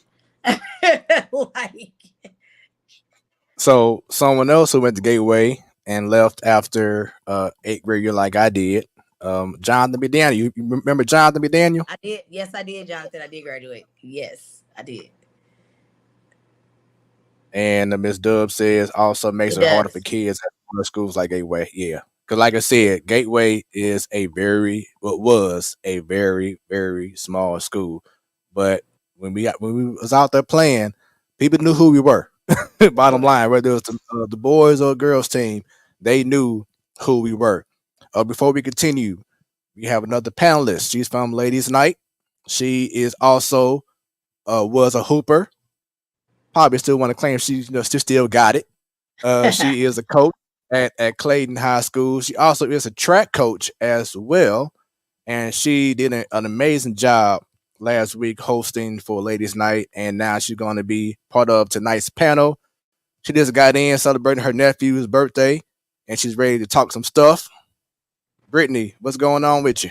Hey y'all, how y'all doing? I'm like, man, I'm trying to like get myself. I'm trying to find my inner teacher. Again, I'm trying to find it. I mean, I'm ready to go back, but like, Hi, Miss Williams. But yeah, I'm trying to find that inner teacher. So like this week has been kind of crazy, more than I actually expected. But here I am. Yeah. She's getting ready. Yeah. So she's a teacher, she's a coach, and she's doing it all. Maria says sports are so much more expensive. She remembers when basketball trips were $40 total, and now they're hundreds of dollars SMH. And Brittany, please, you can, because with you being the head coach, I know you can elaborate in regards to these basketball camps and how expensive it is just to be in a sport. It is, my dad and I were talking recently. Like this summer, I went to go watch my high school players play in Chicago, and I did get my money's worth. I did spend $30 just for myself to watch 6 games. Had to pay for parking. That was $25. I mean, I love my kids that much. But I was just telling my dad, I'm like, Dad, like it costs this much. My parents tell me how much they pay for their program that they're playing for, but that doesn't include like hotel, gas money, food. Like it's so expensive. Like, I mean, you see it on social media, where you have, let's say a mom's, wanting to watch her child play and she has children with her, and they're charging kids just as much as they charge They're adults. charging like $20 for everybody. You know, and I mean, it's unbelievable. Like, and then now you got to pay for parking. Like I said, it was $25 for me to park and $30 for me to come in. Thank God I watched 6 games. I was there from like 9 to 3, so I was like, all right, I guess I got my money's worth. But it's so expensive nowadays, and you know, you even have families that can't attend because they just can't afford it. And it's such an investment now nowadays. I mean, if you're in the, you know, the AAU world and you're running your own program, I mean, yeah, it's a good business, but like and sometimes you just hope that people are doing it for the right things, because it can also be a money grab for people. Totally. I feel like, I mean, I'm not trying to like, you know, downplay or talk about it, but you know, there are programs that are like that. That is just like a money grab. But like, yeah, I mean, it's very difficult. You also have kids that can't go to AAU because their parents can't afford it. I mean, I know some programs, they do have payment plans, but sometimes they can't even do that. So it's very expensive. I think my dad told me he would pay, like, I guess they were like divided amongst all the players on the team if we're in a tournament, and it can be anywhere between like $200, $400. Now people are paying over $1,000 just for their kids to play. So I mean, it's expensive. It's an investment. It sure is. I know it was crazy. When I was in high school, it's like my mom, just like not a lot of people, did have a lot of money. So how I got my new catcher's gear was that's all I wanted for Christmas. My new catcher's mitt. I would catch my friends' pitching lessons, and the mom bought me a new glove for that instead of just, you know, giving me money. The select team I played for, you know, I had parents that would pick me up and bring me to the game, and then I had parents pitch in to help pay for me to even play in the league because my mom couldn't afford it. It was so expensive even 10 years ago, you know, more than 10 years ago, and now I can't imagine, you know, thousands and thousands of dollars, but it takes a village sometimes. It sure does. It does. Like, I even tell my parents, like, no shade, but shade. I tell my parents all the time who have kids that want to play at the next level, if they're not going to an exposure tournament, I tell my parents, I'm like, this is my recommendation. I wouldn't go. I mean, because I guess I got that from my dad. Like, when we would go, you know, we traveled in the summertime, and it was an event that, let's say, was in Tennessee, but there was not going to be any college coaches. My dad would be like, nope, she's not coming. My dad always say, I can play in front of those guys in St. Louis. You know, like, and no, but it's a fact. It's a fact, though. You have to. It's the way that everything runs nowadays. It's like there's so many tournaments. Remember, AAU used to be the elite kids. Right. Remember that? I don't really feel like AAU is necessarily the elite kids. There's so many different organizations that you can join. Everybody's having a tournament. If you really want to get your kid out there, you got to make sure you're on the right teams, but the right teams cost, right? So in order to make sure that you're on one of those travel leagues that are going only to, you know, exposure tournaments, right? Where you're in front of coaches. So you can't really, but that's going to run you like $3,000, $4,000, $5,000, right? Like that's just what it is right now. So now that I don't play anymore, I do ref.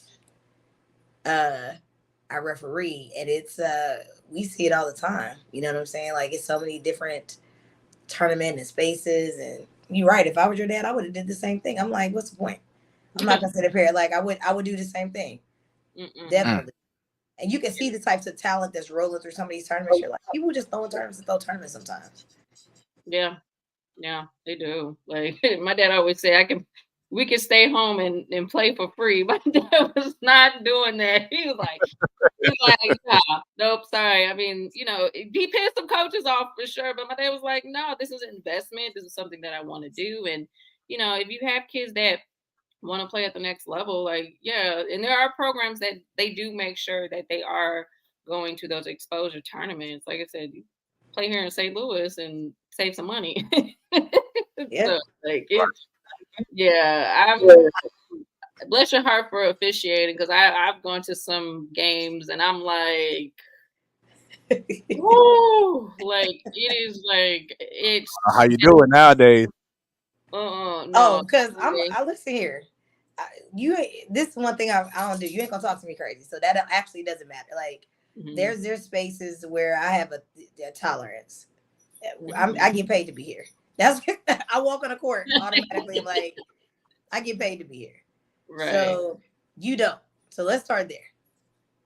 So I'm not entertaining no BS. No, I'm not doing it. And I'm 5'1". You know, listen, you ain't about to cross the We're not about to.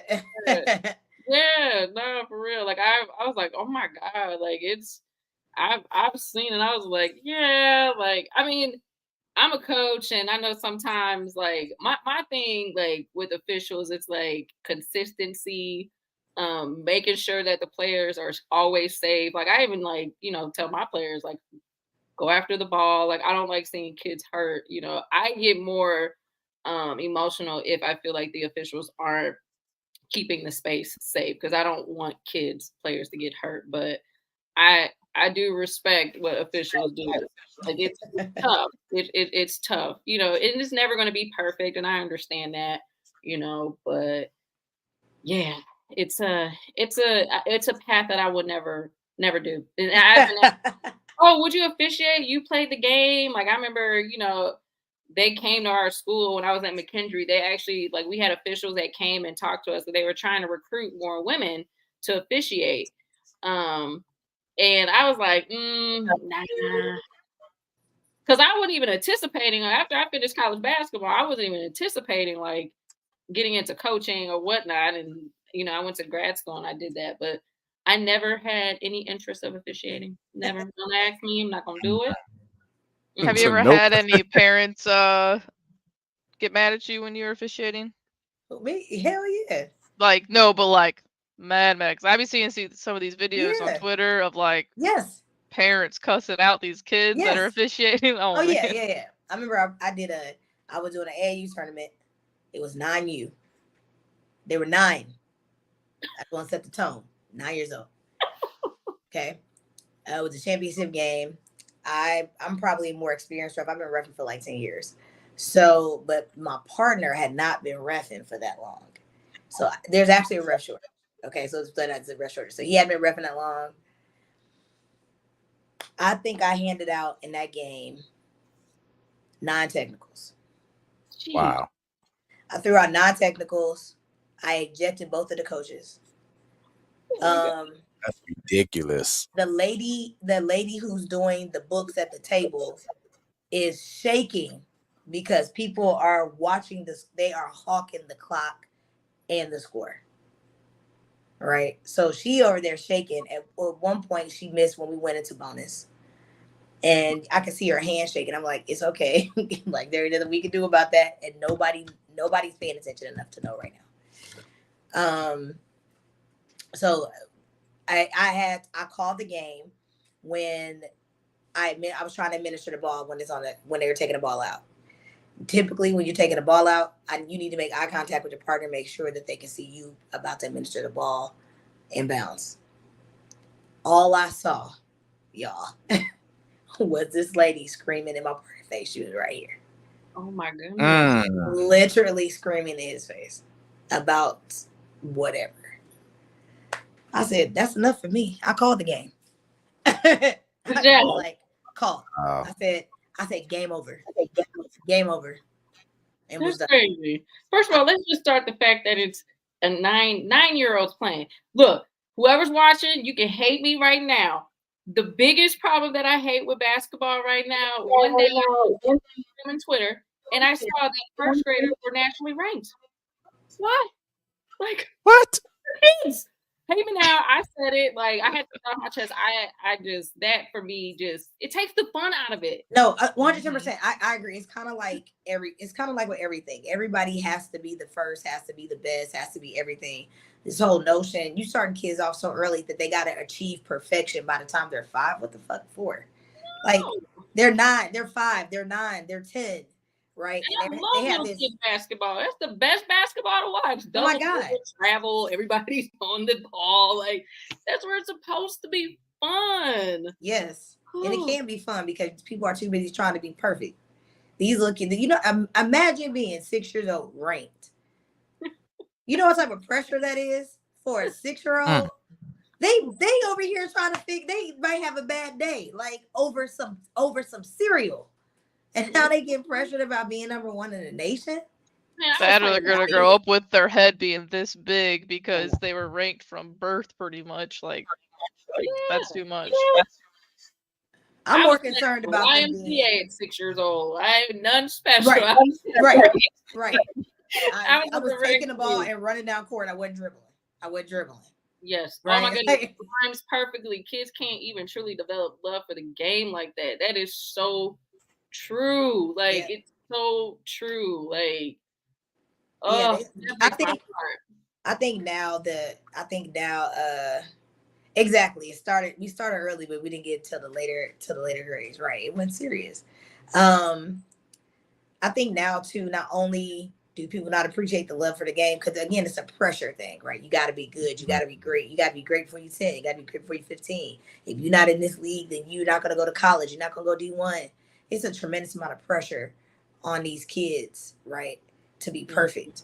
But then you have this other pressure or lack of pressure on fully showing up, right? Right. So, so I don't think kids these days actually fully show up for some stuff too, but have an expectation that they're supposed to get something out of it, or get a trophy or a medal. I just kind of blame everybody for these. Let's everybody get a trophy. Let's everybody get an activity. I actually don't believe in that ever. I don't believe in that. When I have kids and my kids gets a trophy or a medal for something, we're just gonna return that. Like. Participation trophy, and I like what Sarah Harris was saying. Like it's the tales of two extremes either way. Yep. Too much competition or none at all.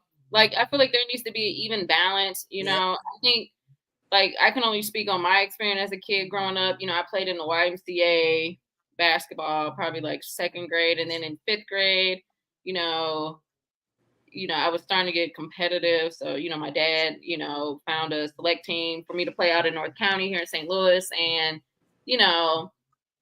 it just has to be something that you want to do. I think for me, my parents didn't force me into that like level of like competition. It was just like I developed the love for it on my own versus me being forced. And I think that's what it is. And then you also have, and again, hate me now, I know I'm not a parent, but parent living their lives through their children, right.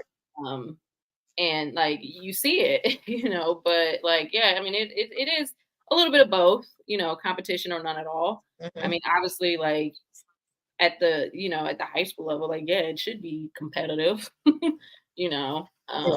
I just feel like it should be like, I felt like when we played though, we were. Say it again. Go ahead, I'm sorry. No, you good. What were you saying? You feel like what? Oh, I said. No, I said I totally agree with you on that. I feel like it should be competitive in high school. I don't think it needs to be competitive when you're 5. No, like who Not like at all. I mean, going to a 5-year-old game it should be fun. Like that's when they're still like learning the fundamentals and like throwing the ball up against the glass. Like that's what it's about. Like it is. It's about stand on the X. Stand on the X. Oh man, shooting at the wrong basket. Like those things those are like taking 35 steps. No, taking 35 steps to shoot. Don't dribble. It's take 35 steps then dribble. Mm-hmm. Yes, that's what I like to see. Yeah, that's the fun part of it. Like I'm here for little kids basketball. I'm just saying, it's actually my favorite.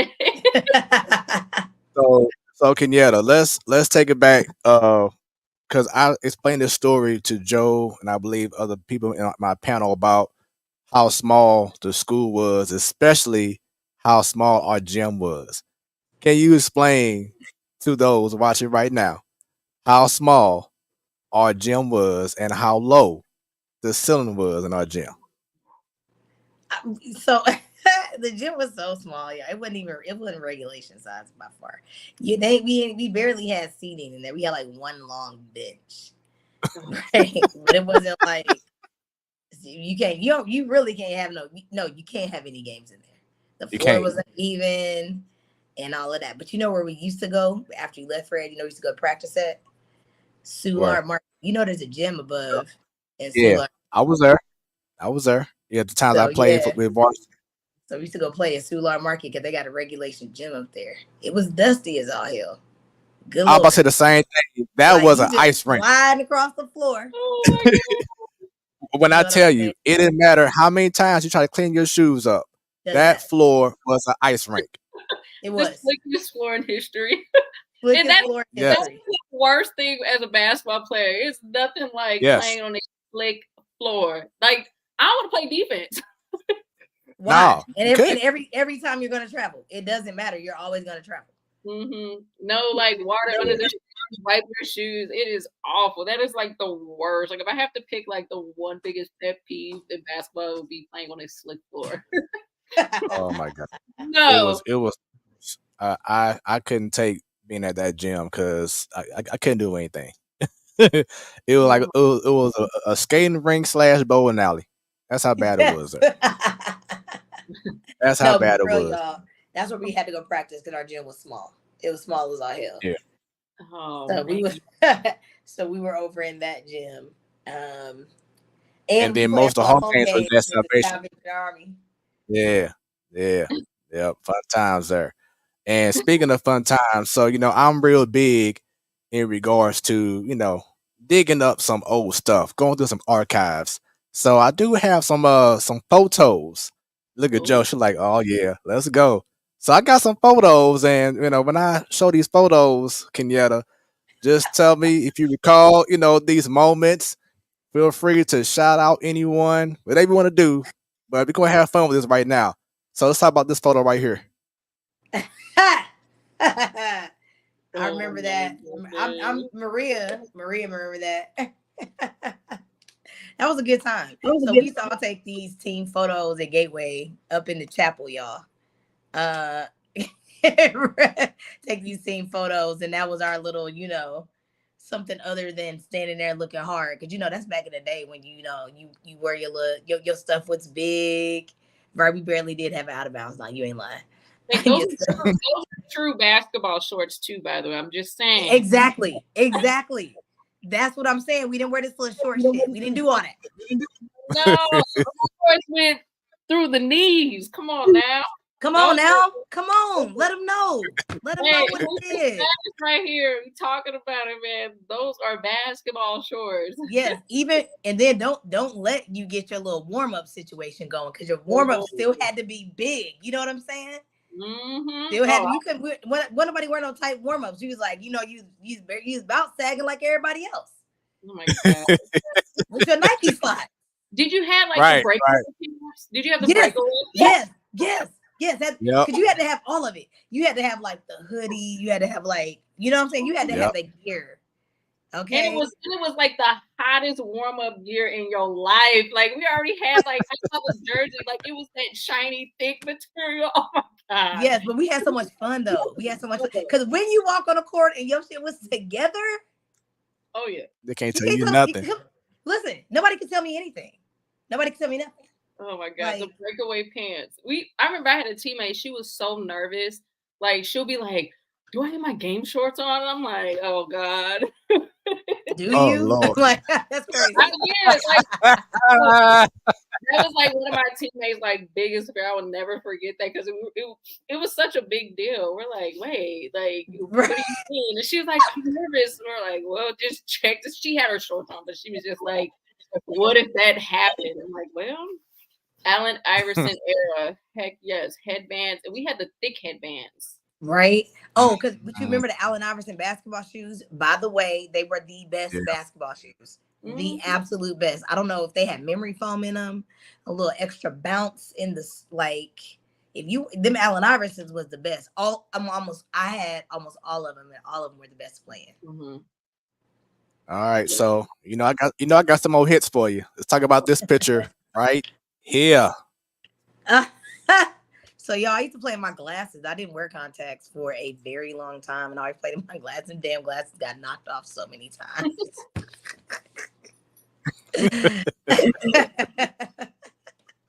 That's when I think I might have been in the 7th grade.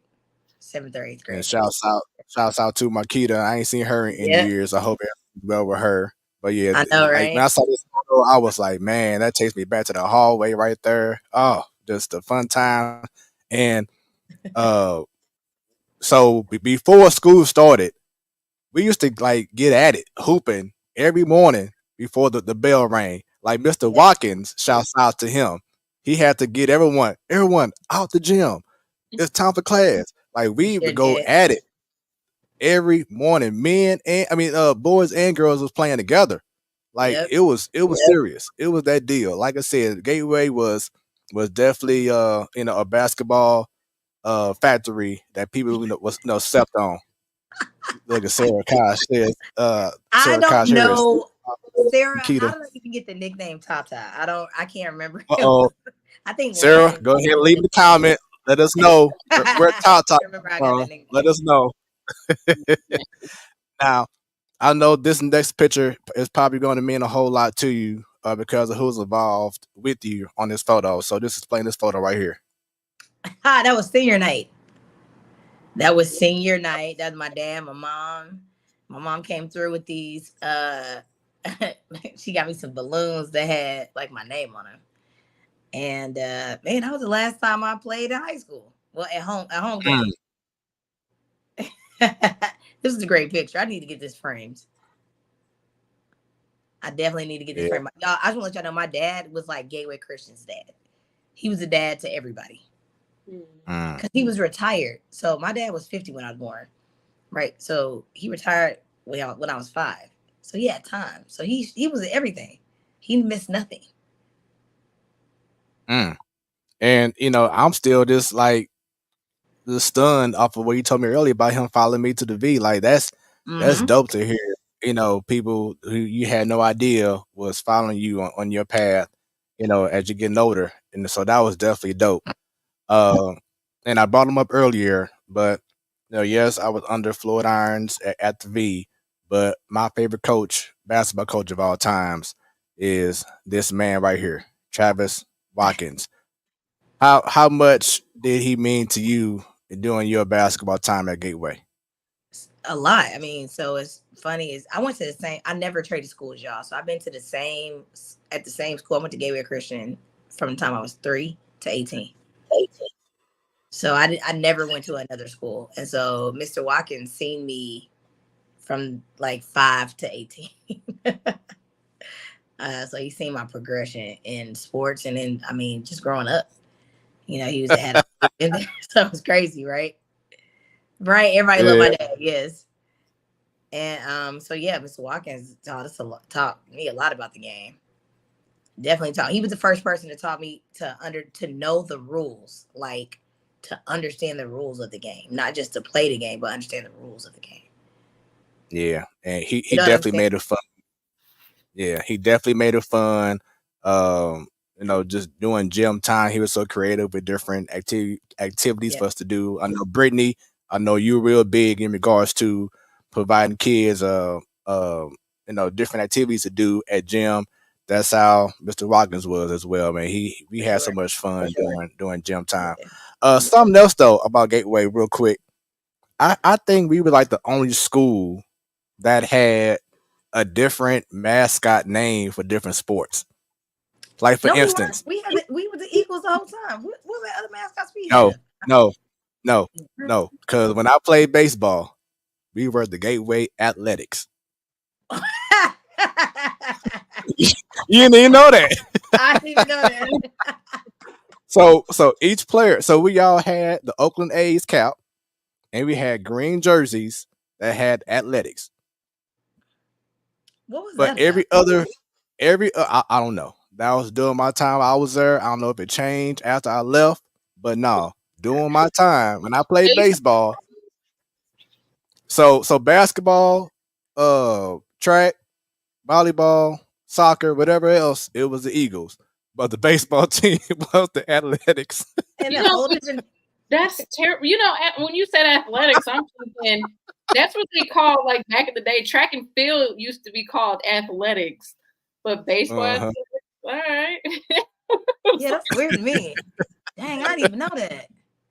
Yeah. Let's see. If you got some more comments coming in. Let's see. Teresa says, I remember that. Donna says, never knew that. And Miss Dub said, I still have Ed's jersey with his nickname, Staff.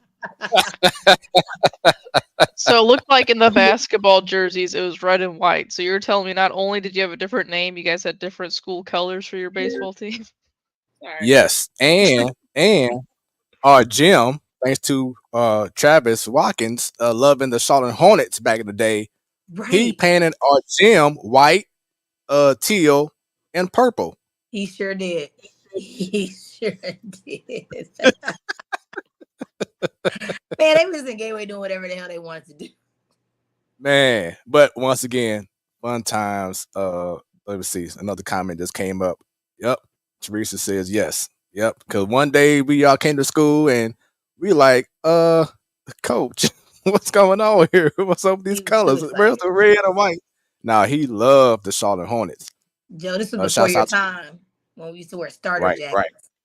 Starter jackets. I'm about to say the same thing. We used to wear starter jackets. Like, I remember the brand starter because you got a lot of that from like Walmart. I don't know if that's still even a big brand or not. See, back in the day, you didn't get it from Walmart. Back in the day, you got it from like Champs. Like Starter used to be a premier brand. Yep. It was a Nike back in the day, huh? Exactly. Yeah. If you didn't have a starter jacket, who were you?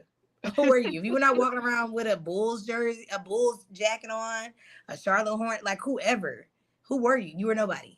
You were nobody. You were probably just considered broke. That's what it is. Oh, and not to stroke my ego, but Brittany wasn't on earlier when I asked you to tell Joe how I was as a hooper. So can you tell Brittany how I was back in the day? Nah, he could hoop. He could hoop. He wasn't snapping tendons back in the day, Brittany. I was that deal. Brittany. See, you know, if you would know me years back, you know, it would have been a whole different ball game. Look, I mean, nobody asked me to get on the court because it ain't happening. I was the same way. I would not play people one-on-one. And what's crazy is like even growing up as a kid, elementary, middle school, like you guys were talking about, like you guys would play basketball at the beginning of the school day. I was never that kid. Like I just didn't. I mean, in PE, like it wasn't like in PE class, like I'll play, but I was doing other stuff. Like I'd rather like jump rope or play kickball. Like I was that kid. But no, I never, if you asked me to play one-on-one, I'd be like, no, it was probably not worth it to me. So I was like, no, I'm good. You know what? Your dad taught you to prioritize what was important. I did. I didn't want to get hurt. Like that's the other thing. And then like, you got school and then I'll come home, do homework. Then I had practice. So I didn't want to get hurt. So, and I'm like, I'm already doing basketball later. So why do I need to do it now? I'd rather go play this kickball game. I was that kid. So now let's get into these photos here.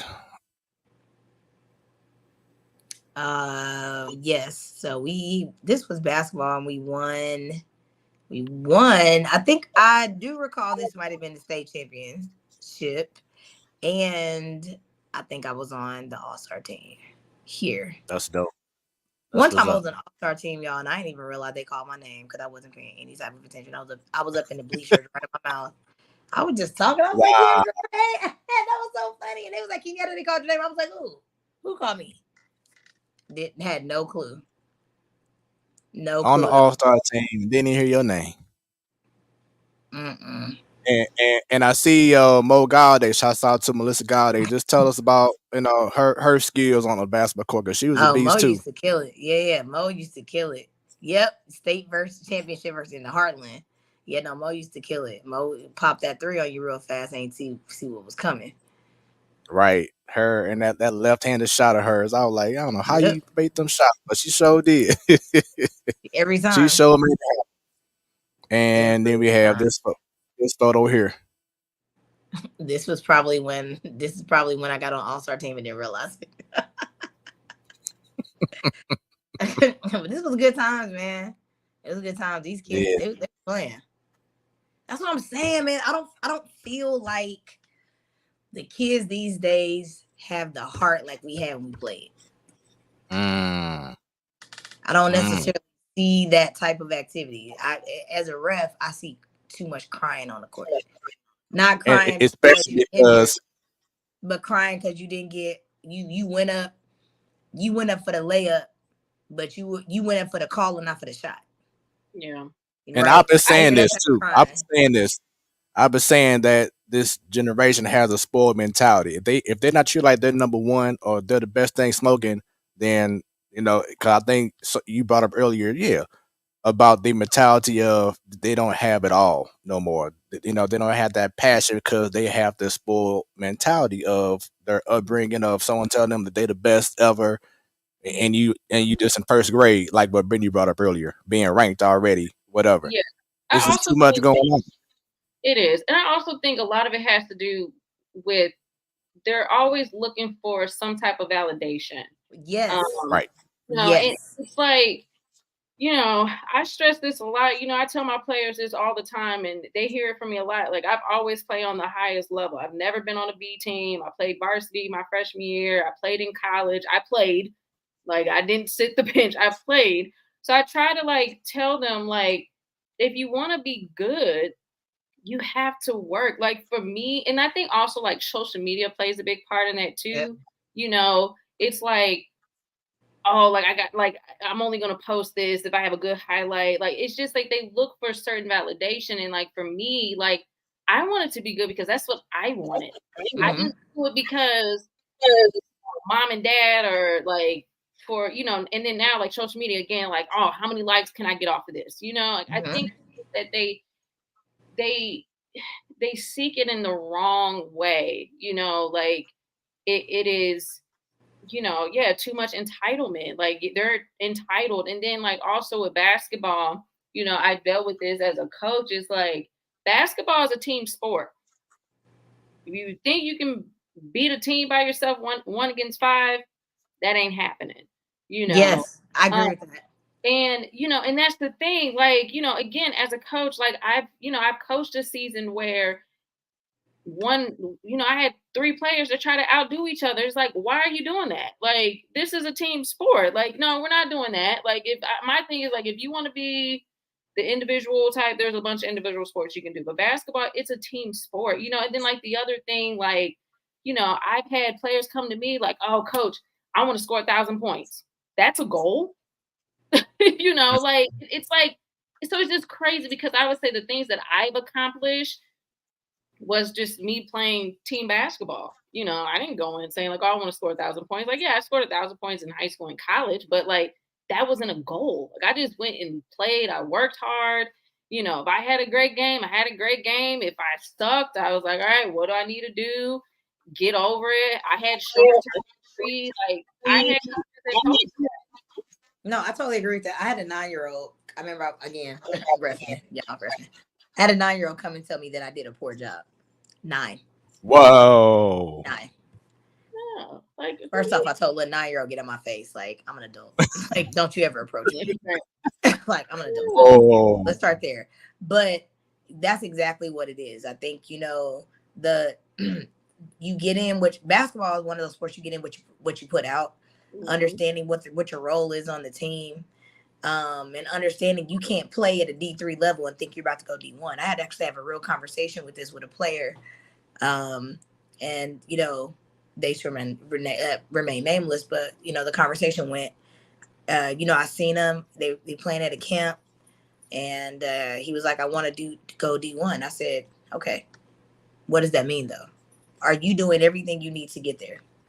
I said, because you're actually competing against other players who are trying to get their families out of the hood, right? They're trying to change their position. So if you think that the way that you're moving is going to be acceptable in the space to be D1, and you're sorely mistaken. Yeah, I tell my players, I call it, are you doing D1 work? Exactly. Are you doing D1 work? Because if you're not, you're not going D1. No. Let's start having real conversations. If you're not doing the work, you're not going D1. That's and that's I'm having I have some girls that are going through the recruitment process, and part of the conversation that I'm having with them is all right, obviously level, okay. That, and then it's just like, well, what do you want out of your freshman year?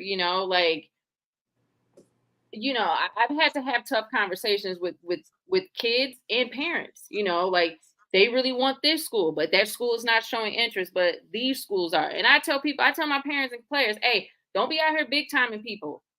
If people are showing interest in you and say, hey, we want you to play here, we want you to come, like, hey, look into that, and some of the conversation I have, do you want to play your freshman year? Are you okay with, just kind of learning the ropes? Like, what do you want through this process? Have you looked at the roster? Because I know, like, when I was going through the process, I checked the rosters, and there was one girl that was in front of me who I played behind, which I was very happy because I learned a lot from her. Her name was Katie Fullerton. She was a senior my freshman year. So, like, I have conversations with kids, and sometimes they'll be like, oh my God, Coach Willis, you're being tough. This is not even half of it. Playing college basketball is legit a job. And I tell them, if you're not self-motivated, you will struggle in college. Point blank in the period. Like, I tell them all the time. Like, and I try to tell them so they know going into it, because it's like, I feel like sometimes when they sign a scholarship, they're like, okay, I'm done. No. One of the best things my dad told me was like, Brittany, when you get to college, everybody on that team is a superstar, a leading scorer. Right. It's like, having those realistic conversations. Just because you signed a letter of intent, say you're going to, doesn't mean that the work stops. Like, you gotta, as a starter and played a lot of basketball my entire life, going to college and having to work to my starting position, that was work. So, like, yeah, but you know what, that work ethic needs to be built in high school. And I think some of these kids have a complaining ethic, right? It's the coach's fault, it's the ref's fault, but it's never doing some self-reflection. Because what I've seen, and this happens in life too with anybody, nobody wants to admit that they failed at something, and it's okay if you fail. Like, that's how you learn. Failure is what I call the equivalent to practice, right? Like, it's a space to where you are learning how to get back up. You're making these small tweaks along the way so that you can get to the level that you want to get to. Oftentimes, these kids want to skip that space. I mean, and I work with entrepreneurs; they want to skip that space too. So to say, this mentality is just across the board. But for these kids in high school, they need to be able to understand that failures is going to help them more than it can hurt them. Yeah. Right. That's why it's important. I think that learning how to lose when you're 6, 7, 8 years old, because what it does teach you, learning how to lose teaches you how to handle those negative emotions. And these kids can't even handle their emotions. They're here flying off the handle all the damn time. They don't know how to process tough times. And then we throw them in life and wonder why they are acting a fool. Yeah. You know what I'm saying? Yeah. I call it the cell phone effect, because, like, they have access right here, right then and now. Right. So that's how they look at life. I feel like they can get on their phone and access something, and they expect that's how life is going to be, and it's not. Like, I tell my players all the time, you can sit up here and play the blame game on me all you want. I have nothing to prove. I've been there, done that. Like, I'm not the one who's trying to earn a scholarship. I'm trying to help you, and right. It does come for work. And I tell people, like, doing more is not just coming to practice for those 2 hours. Guess what? Everybody's getting those same reps for 2 hours. It's what you do on the outside of that. Mm-hmm. And it's are you willing to sacrifice and do whatever it takes to get where you want to be? And I tell my kids that all the time. Like I said, you are competing against people who have shit to lose, and you're playing against people, who have nothing to lose and everything to gain. Like, that's a different perspective when somebody is, say, a senior, and they come from a different type of home than you do, and they know that the difference between getting a scholarship it means they're one step closer to taking care of their family. Mm-hmm. You know what I'm saying? That's a different type of mentality to have, and that means they're gonna go to practice and shoot an additional 1,000 shots after practice.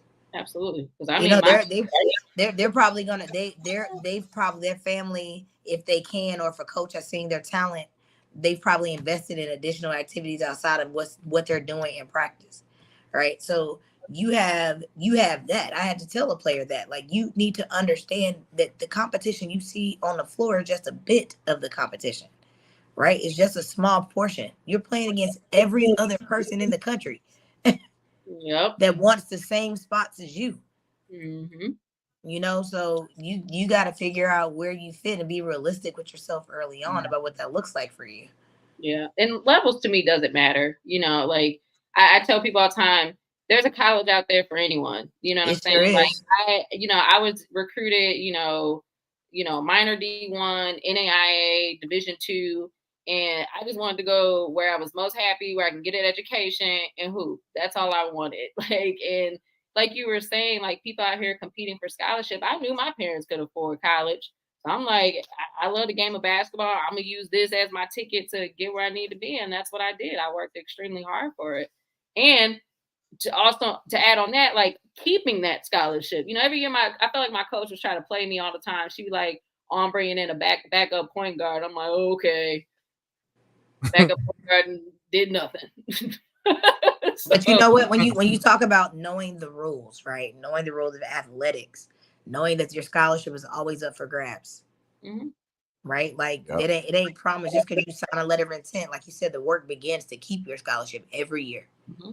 Every year is not guaranteed in athletics for you to play, and understanding the work that it takes to keep those things to operate at that level consistently. And two things goes back to Maria's point here, that this applies to life as well. You have to do the work to get to the level you want to be, because just like in sports, there's someone who in your job or in your profession wants to take what you're doing. You know, they want your job. You know what I'm saying? They want that spot. So that's very important. And two, before we continue on, we know that Jobo got to go ahead and leave. So Joe, thank you for your time this evening. Any last words before you go ahead and depart? Go Astros. But nice to meet you, Kenyetta. Nice to meet you. Too. Brittany, see you next ladies' night, I guess. And yeah, have fun with school. Thanks. All right. All right, have a good night, guys. Good night. Bye. Once again, this is the Platform Sports Talk Show, your Wednesday night sports delight. I am your boy Smooth. Right below, we have Brittany, Coach Willis, and we have our special guest. There you go. Do her dance on her.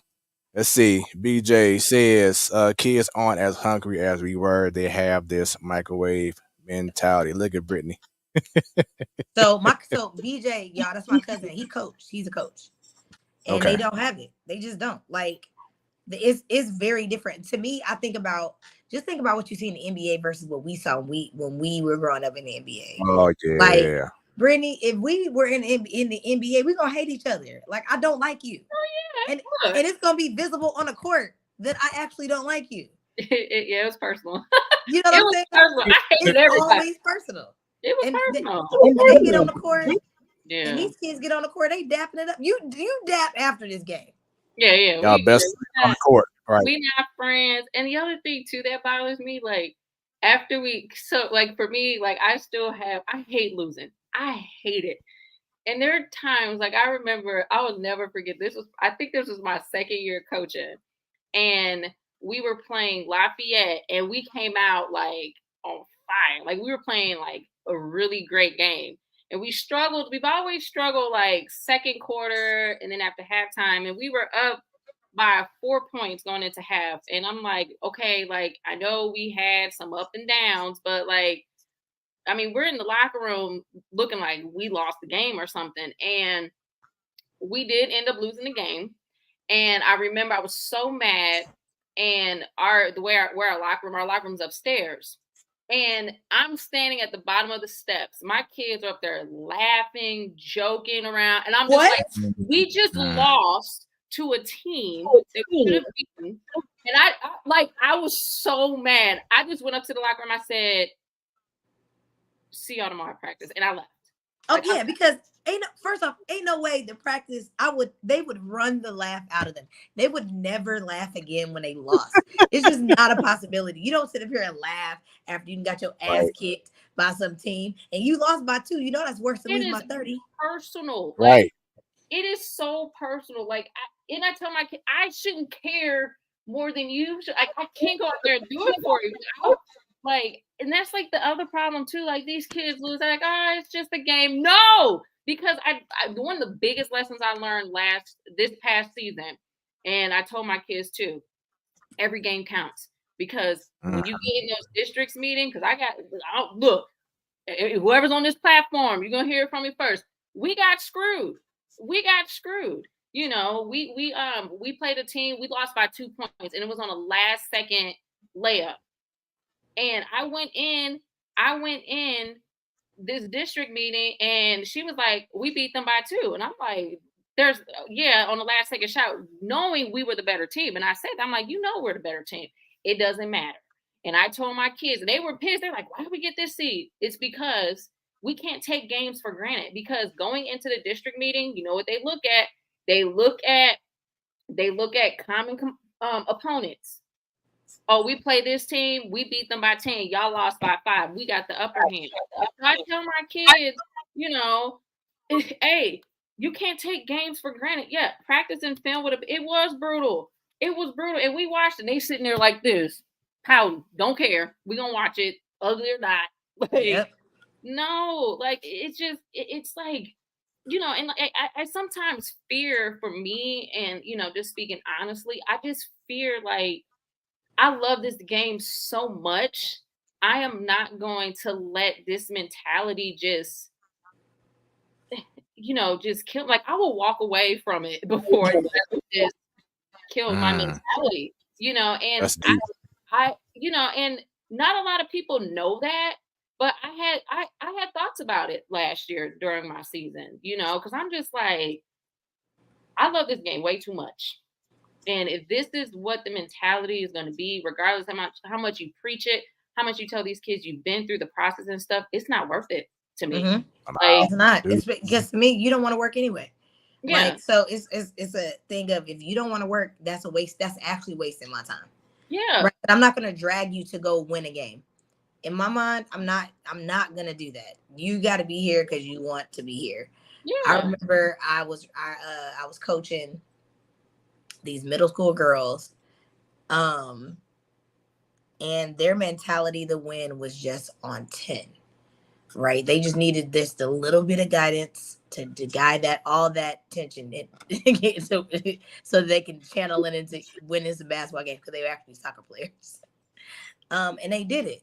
But nowadays, all I see is I went to practice. I did the bare minimum. I should get the maximum result. Yep. You know what I'm saying? I did the bare minimum. I should get the maximum result every time. Hey, Smoooth, put that highlight. There you go. You coaching, not babysitting. Thank you. Yes. Yes. Right. Like, for real. I don't think people understand. Like, I tell people I've been doing this since I was in 2nd grade. Same thing with school. Like, I'm a teacher. So, like, I've been in the season. I started a new school year. And it's a lot of sacrifice. It's a lot of sacrifice, and it's like, people, and I feel like, going into this, because I guess I'm going on year 4, and I talked with my high school coach. I've talked to other, mentors and stuff like that. And I guess I am slow with just changing with the new pace of just how kids are. But I'm just like, I don't want to remember the game of basketball like this. I want to remember, like, when I was playing, like, everybody worked hard. Everybody put time in the gym. Nobody was making excuses or blaming coaches. It was like, taking accountability. And I tell my kids that, like, yeah, I took a lot of accountability for the mistakes that I had done last year as a coach. But it's growth. Yeah, it's just, it's not babysitting. Like I said, you should want to be, because that's what you want. Don't be here just because. Like, don't waste my time. Don't waste yours. I don't want to coach kids who don't want to be there. Like, I'm not dragging you to the finish line. Like, I'm just dragging you. Yeah. And then, the other thing is, like, kids be waiting too late. I knew that I wanted to play college basketball 8th grade. But I mean, I was, I played competitively, so I was pretty decent. Like, I wanted to play college basketball. It came in sight when I was in 8th grade. But I wanted to make varsity as a freshman, so I worked, and I have kids, they wait until they get to high school to be like, okay, I want to be serious at this. When you got kids out here that are playing competitively in AAU and stuff like that, and you're someone who doesn't do that, you can't wait to decide in high school to be like, okay, I want to be good at this. If you're not at that level, I mean, I've seen that too as a coach. No, 110%. I seen that reffing. I was like, I hope y'all don't expect to go into somebody's high school and think that you're gonna walk on the team and start, because at best you're gonna be on the practice squad at this point. And like you said, like they'll be like, oh, I've done the bare minimum. That's the problem. Right. You ain't even. No. You're not even trying at this point. I mean, so I see that all the time, but that's why I feel like AAU is watered down. It's because you got a whole bunch of kids in there who are average players whose people got mad that they couldn't join the elite team, so they start their own teams. Oh, everybody starts a team. Everybody starts a team. And so remember back in the day, they used to recruit you from your high school teams. If you were good, you had like some of the best high school players all playing on one AAU team. Right? Used to have that because it was an elite space. It was like everybody doesn't get to play AAU. You just because you was good at high school did not guarantee you a spot on an AAU basketball team. And now I don't see that. Everybody can join it. I mean, anybody can be on AAU, or everybody can, start their own team. So it's like, it's a money grab at this point. Yeah, and that's what happened to the first program that I played for. The reason because I was like, why did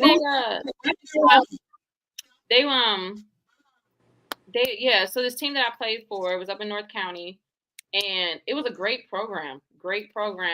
I started in that program, and then I actually finished in that program. So like I played for other programs here in the St. Louis area, but I went back to it, and the guy who ran it was truly amazing. He was all about us. He was all about the girls in the program. And the reason why he stopped doing it, because he had parents, like you were saying, like their daughter wasn't the superstar, the standout, they'll start their own team. And he was like, I'm gonna shut this down before it gets this way. But like, yeah, like everybody start their own team. Everybody think coaching is easy. And I tell people all the time, if you got all these opinions, let me tell you something. Go down to Academy Sports, get you a clipboard and go for it. Yeah, coaching is hard. It is.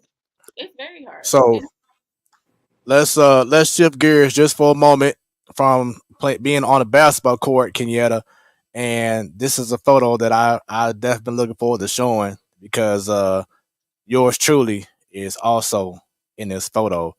Let's talk about this, and Brittany, don't laugh at me. Okay. Homecoming. So Brittany, want to know Yes. something? At Gateway Christian, we did not have dances.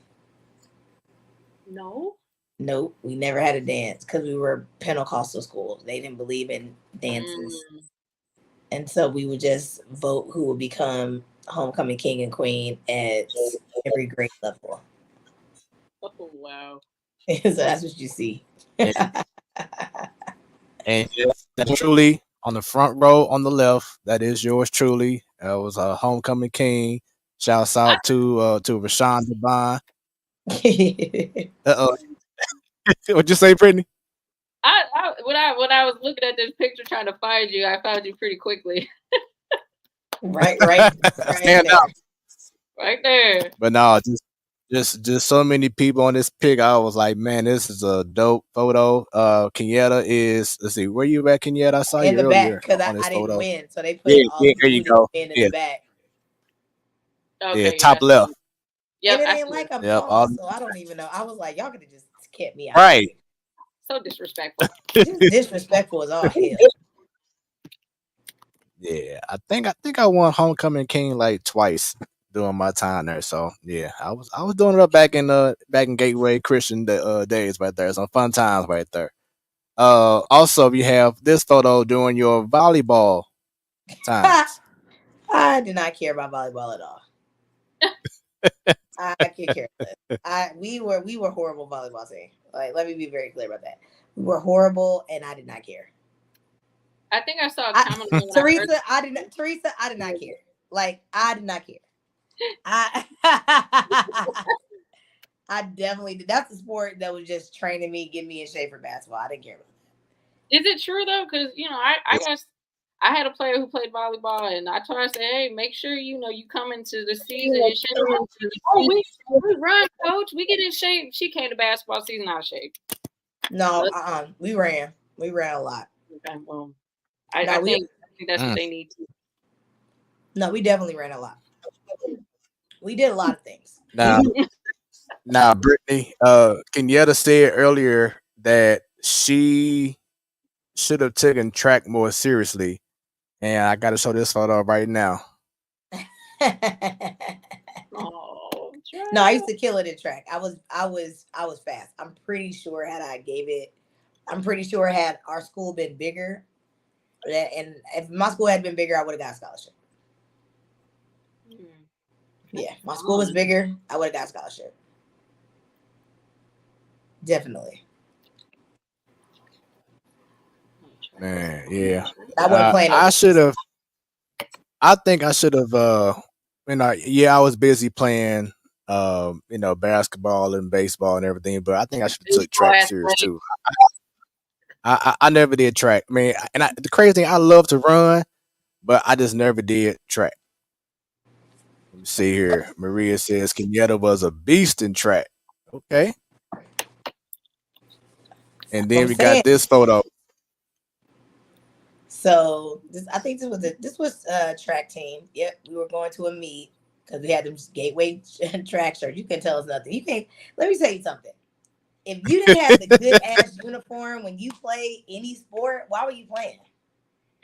Like, that's crazy to me. Like, we had those t-shirts, and then we had this all black tracksuit with that same stuff on the front. You couldn't tell it nothing.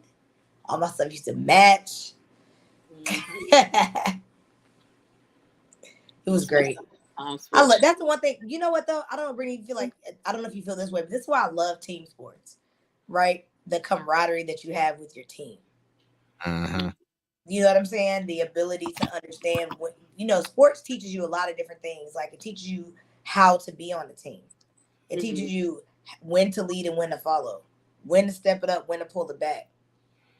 And those are all things that when you get into the world of business that you'll need, right? Mm-hmm. Those effectively on how to collaborate, how to communicate hard shit, right? How to receive feedback that you don't like. Yeah. I feel like even as a leader,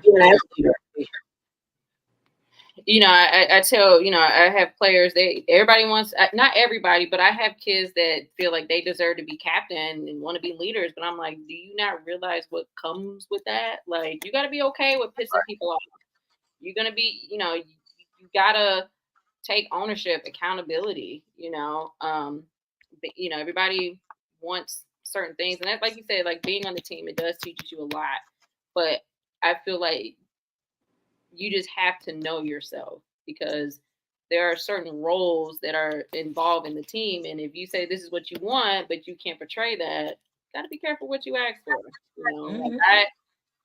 I've taught some players through that process of, wanting to be the leader. Like you said, knowing when to lead, knowing when to follow, know your role. Because being a leader is not easy. I know. I deal with it all the time as a head coach. I got to take the good, the bad, pretty, and ugly. So, accepting constructive criticism. Yes, absolutely. I think that is a really big, I think that's something that kids struggle with, constructive criticism. It's like, do you want me to lie to you? Because I tell my players all the time, I'm not going to tell you things what you want to hear. Like, I'm going to tell you the truth. Right. Like the 100. Yeah. Nope, I totally agree with that. Kids can't take feedback. Again, that's where you get better, right? That's where you make the tweaks. That's also when you learn how to listen, knowing what to listen to and knowing what to hear. Yep. And keep. You know what I'm saying? Or not keep. So Kenyetta, you mentioned earlier how you was voted to the All-Star team and you won state championships. You was that deal back in Gateway. How was the recruiting process, if it was a big recruiting process for you before you went to St. Louis Community College? It wasn't. I actually got recruited by Forest Park. So I didn't have any initial goals to play in college. Like, I didn't have I didn't go. I wasn't planning to be like, oh yeah, I'm gonna play in college. I had phenomenal grades. Like I was valedictorian, so I wasn't really tripping. I knew I was gonna go to college. It didn't. You know what I'm saying? So like for me, that wasn't the driver. When we went to like the Christian schools had a nationals tournament, and that's when I think other smaller schools, like some NAIA schools, saw me, and that's when they started to reach out. And then I think Coach Marshall, Glenn Marshall reached out to me from Forest Park as he was rebuilding his program, and that's how I ended up going to Forest Park and I was half academic, half athletic scholarship, which I was happy about, right? Like, So I do you? was Oh, I'm sorry. Go ahead. no, I would say I was happy about that. I was like, if I don't feel like playing anymore, I don't have to. So I know you said that you wasn't looking into, playing basketball at a higher level. What does something like kind of drop off in regards to your passion of basketball that made you not want to pursue something bigger in college, playing it in the basketball level? I feel like I was good. I didn't think I was Mm-hmm. D1 level. I wanted to be, but I wasn't. And I needed to I need to be okay with that. My dad was very clear. He was like, "Are you doing what they're doing? If not, then what's your expectation here? Mm-hmm. Like you And not. then So you need to be comfortable with being where you are." And so I played for Forest Park for 2 years. It was a great time playing at Forest Park. I did not go on to play anyplace else. I went to NC State. I didn't play there. Again, I wasn't a D1 player. I was okay with it. You know what I'm saying? Like people always like, you didn't play when you got to NC State. No. You know what type of shit they go through to be D1? Like that. I mean, God, my skill level wasn't at that level. Like that's a different skill level that you need to have when you're in D1. Not only a commitment level, different skill level. My skill level wasn't there, and I was okay with that. Again, you got to be honest with yourself about where you are as a player. Yep. And so I just wasn't there. I was fine. Again, I went to college, finished up. My first 2 years was paid for, so I was happy about that. Yeah, because like when I was playing at Gateway, I always thought I'm gonna end up being like 6'5", 6'6". You know what I'm saying? Leave from Gateway and start doing this, start doing that, and then shoot, I'm like in junior in high school. And I'm still like 5'10", 5'11". Like, oh well, that ain't gonna happen. Yeah. Sometimes Switch that up now. Sometimes genetics does play a part. Just saying. Like, I remember one school was recruiting me. They asked my high school coach if I was going to grow anymore. I'm 5'4", and my high school coach was like, I don't know, but like, yeah, sometimes genetics play a role too. I mean, but that doesn't mean you can't go out there and play at a high level. I mean, I played Division II, and I was always one of the shortest players on the court. I had to go up against 5'7", 5'8", 5'9". I ain't make no excuses. I got the job done, but that's just kind of how it worked. And like you were saying, like just what work are you putting in? And yeah, thank God, like both of our dads were realistic about us where we were. And my thing, and I'm not saying like if I was taller, if I would have played D1. It's just that me being short was. It's a lot of piss poor tall people. Let's be very clear about that. It is. It's a lot of piss poor tall people. You know what I'm saying? Again, it's really about timing, commitment. You also need to put in the work, but then also getting the opportunity, which means you have to be in the right space with the right team, right? On the right teams. Like those things actually all play a factor. It's not just working hard. Because I hate sometimes see kids think that it is about working hard. Yeah, that's part of it. But you also need to have an advocate. Yeah. Most students or most people who are going D1 or to those larger schools, they have advocates, right? Like their coaches, the advocate, their parents are advocates. If you don't have that, then you are really lessening your chances of getting to the spaces that you want to go. I just tell my kids, I just want my kids to go somewhere where they can be happy, get school paid for, get education, because I thank my college coach so much because I knew I wasn't going to play basketball after college, and my coach was like, "You're either going to start your career or go to grad school." And I was everybody that came after me and before me, we all either had a career after college or we went to grad school. So I'm just telling my kids, I'm like, hey, if you can go somewhere where somebody can pay for your education and where you can just be a great student athlete, go. Doesn't matter what division. Like, and like, and you see it's like a low percentage of like how many kids, do have the opportunity to go Division 1 or just even playing after that. So yeah, just get school paid for. Yeah, Just get once school paid for. Because once I realized at Forest Park that my 2 years was paid for. Now, I was 2 years, my books was paid for, my 2 years was paid for. I got gear. You know what I'm saying? I met some great people. So that was a win for me. I after that, I was And fine. sometimes, and the other thing too is like, there's nothing also going the JUCO route. Like some people have to go there, and it's nothing wrong with it. It's okay. They even have now, like after I graduated from high school, they have this A+ program now that high school students can get involved and get their first 2 years at a community college paid for. Wow. Yeah, they sure can. It's a lot. It's some programs down here in North Carolina that does that. But yeah, no, that's a fact. Is go and get those 2 years out there. Go and get the money paid. And remember, it's more than one pathway to get to success. I think kids need to understand it's not a linear pathway. There are multiple ways. It's 40 ways to skin a cat. It's 40 ways to get to the spaces that you want to be. And it may not have to start. Just because you don't start where you think you should start doesn't mean you're going that you're going to end up someplace you think you're going to end up. Right? You can end up right where you want to be. You just don't have to start off that way. Right? There's a ton of junior colleges that are feeder schools. And if you think about the way the colleges are going these days, these kids don't even have that much experience. They need kids who have experience. Right?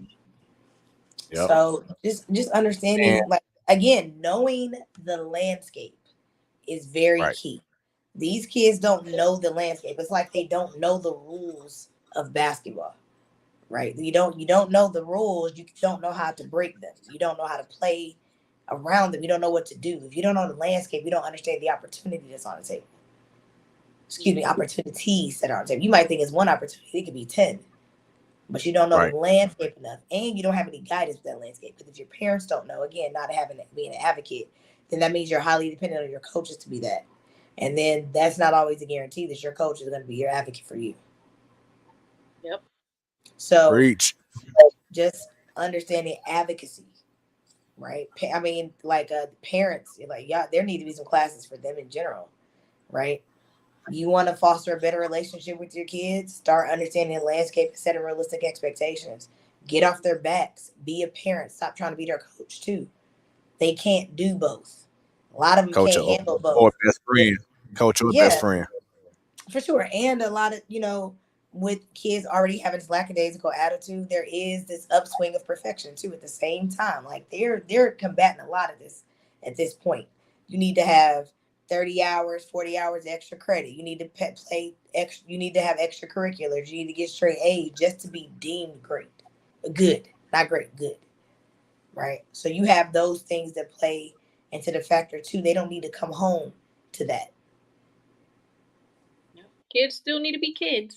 Yeah, they don't need to come home to a coach. They got one. They probably got two. Like we had a rule, like my dad and I, unless we were watching film, the only rule that we had, we talked about basketball in the car. And then when we got home, that was that. I mean, if we watched game film, we watched game film, and then that was that. Like my parents did not, and I'm grateful my mom and dad were not like that. They allowed me to be a kid. It's important. Yeah. Like you said, like the advocating, and then like also like kids not being afraid of challenges, like you hear about the transfer portal, even with high schools, like if they're not happy in their situation, they'll just go to another high school. It's just like you got to be willing to work through adversity. I know I did, when I was at McKendree, like my freshman year, like I thought I had it all figured out, and I still remember to this day, I was like, Dad, I don't want to be here no more. But he was like, hey, gotta go through it, and I did, and besides transferring, like, when I was in college, it wasn't like a big deal like it is now, but everybody's situation is different. But, like you said, knowing yourself, accepting challenges, and You know, I think the transfer portal, though. I think the transfer portal, and I think the NAIL, the deals are just so interesting now. It is. I want back pay. I want back pay. Right? I want back You know what? hear from me now. I want back pay. Let me tell you something. Put the caption on, Smooth. Brittany wants back pay. Because here's the thing. When you go to college on a scholarship, you basically signing over your likeness to someone else that they get to make money off of. And what you get in exchange is an education. And that's it. Yeah. Now, if the whole goal to go to college, right, is so that you can get a career to make money, right? So you mean to tell me that I'm using some of the best years of my life to delay gratification while you get all of the money today? Isn't that crazy? It is. You know what's crazy is, like, we're talking about this. So I watched the there it is. Brittany wants back pay. That's right. I was watching the Untold Johnny Manziel documentary. I saw that I too. Watch it. I gotta watch it last night. And I saw it too. Oh my God! The one thing, it was the NCAA president, and he said what you said. The trade-off was they were getting school paid for, so classes, meals, housing, all those things. Right. That was the trade-off.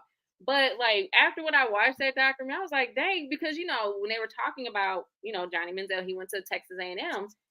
He brought money to that school. Yeah, now, he brought over $400 million to that school the very next year. Now, all because of him. Yes, and I'm not saying college players shouldn't be getting paid. Like, yes, there should be a stipend, because I remember, like, I had a work study job.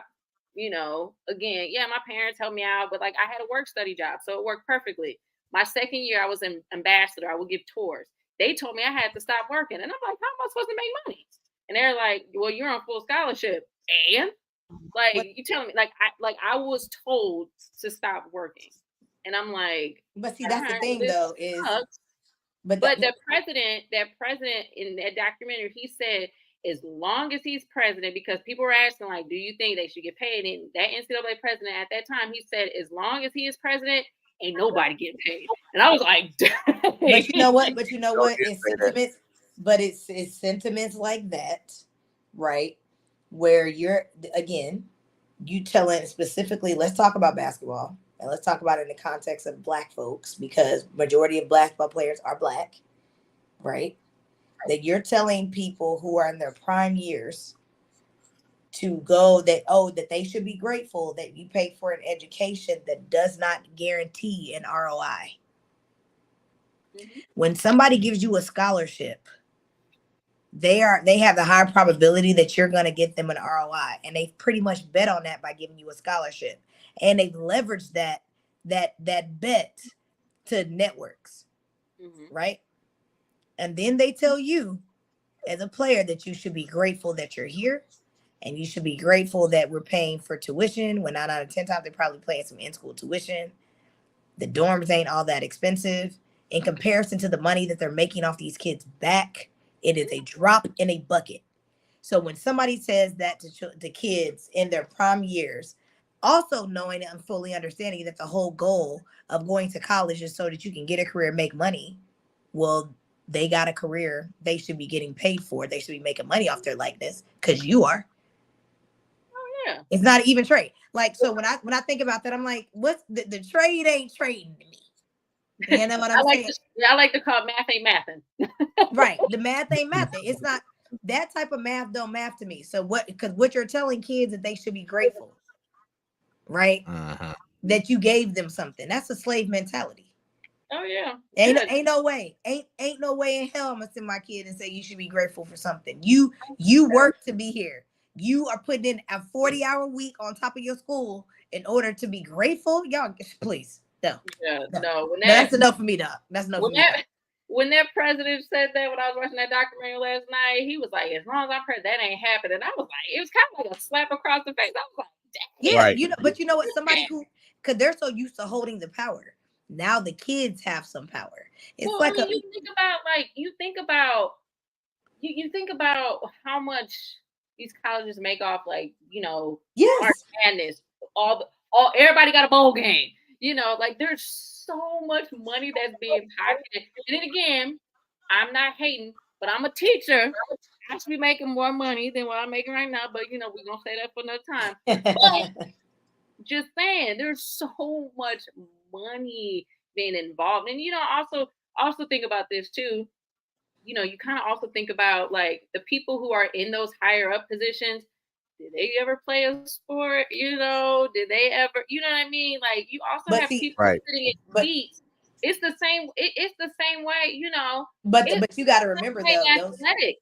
You got people who are in chairs. Okay, like Misha. None against Misha. Pros and cons, whatever. No shade. But you got people in those positions that never played a sport, and they're making certain important decisions. To basically suit themselves.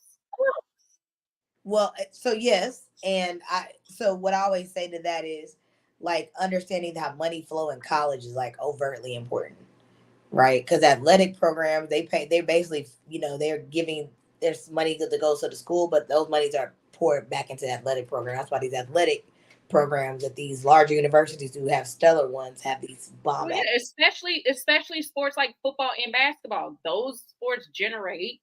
They're money generating activities, and they support every other athletic program at the schools typically. And but that's why you have to keep the power structure, right? When those people up top, they're trying to keep the power structure. And now that we have these NAIL deals, the ability for kids to move when they feel like it, right?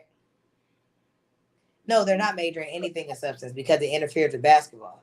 And general studies. That's what they're majoring in. Oh yeah, like if that gym, like physical education. Yep, general studies. Because like at one point they changed it. Because I remember I changed my major 3 times. Going into my junior year, I had to declare a major.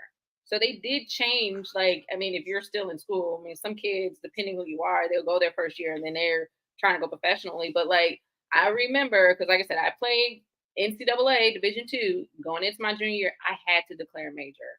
So it was no such thing as not majoring anything for me. But yeah, that's true, BJ. Facts. Yeah. And speaking of majors and everything, I know this photo right here has to mean a lot to you, Kenyetta. Hey. Yes. This was the day I received my MBA. Hey, nice.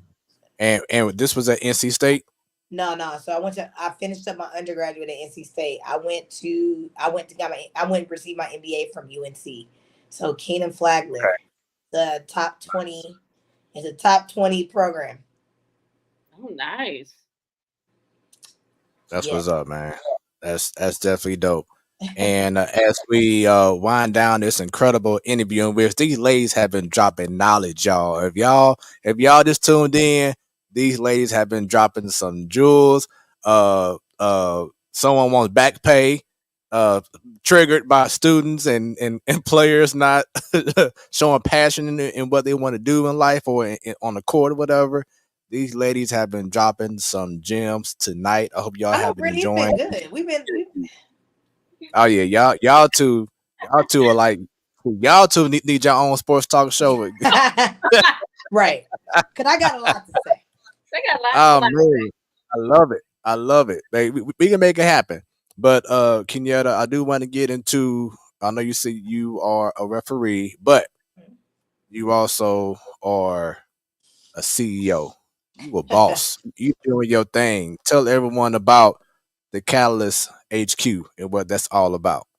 So the Katalyst HQ, believe it or not, what I do now is pivoting is into building software. So I manage software builds, and I help build product leaders and teams to thrive, right? Using agile methodologies. So yeah, I help people build mobile apps, web apps. I help people understand how to do software if they're non-technical. So that's what I do. I kind of fell into tech. My background was originally in grants and contracts, but y'all, I hated it. I hated it. Like I hated that. It didn't even match my personality. And then I ended up going to get my MBA. Knew I liked strategy. Ended up becoming a digital strategist, and then all of a sudden got reorged into an agile team, which built software. And the rest is history of how I've been in that space. So I'm not a developer. So most people think, you got to be in software, you need to be a developer. Software businesses, tech businesses are just like any other business. They require all components of a business to thrive. My component is managing that software build, right? Understanding the customer, understanding the market, and how to launch new products and enhancements to those legacy products that we have. So that's what I do, right? I do business coaching as well. So I really work with women leaders and CEOs on how to really do scale and grow their business. Not so much start. I don't really start at that level. There's enough resources that are already out there where people can start their business. But when they're looking to really take it to the next level, that's when I can come in. And I see also social entrepreneur in residence and professor in practice for that's true for the program, right? Yeah. So now I start class August 21st. I teach my first course called Brand and Social Impact. So helping kids, go from purpose to profit. Because you can have a purpose and make money. You don't need to negate profit because you think you have a purpose or you want to make an impact. They go hand in hand. So was there something that you may have seen or something that touched your heart to get into the field that you are right now? Let me tell y'all something. Social impact is not nonprofit. It's not at all. Social impact is being able to make an impact in a meaningful way through business. That can come in the form of a nonprofit, but it also can come in the form as a B Corp, which is a mission driven company. It can come in the form of tech startups. So I think people think social, they automatically think nonprofit. That's not true. Because I'm not teaching anybody to have nonprofit. I'm teaching people how to create sustainable business models. Right. And you brought up before how there's so many ways to skin a cat and this and that. Sure. There's so many ways and avenues to make money too.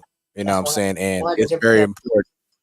It's very important that we instill to people that you don't have to get into a negative mindset of doing bad things to try to make money. There are so many avenues, and we need people like yourself to continue to encourage and inspire people to get to the money the right way.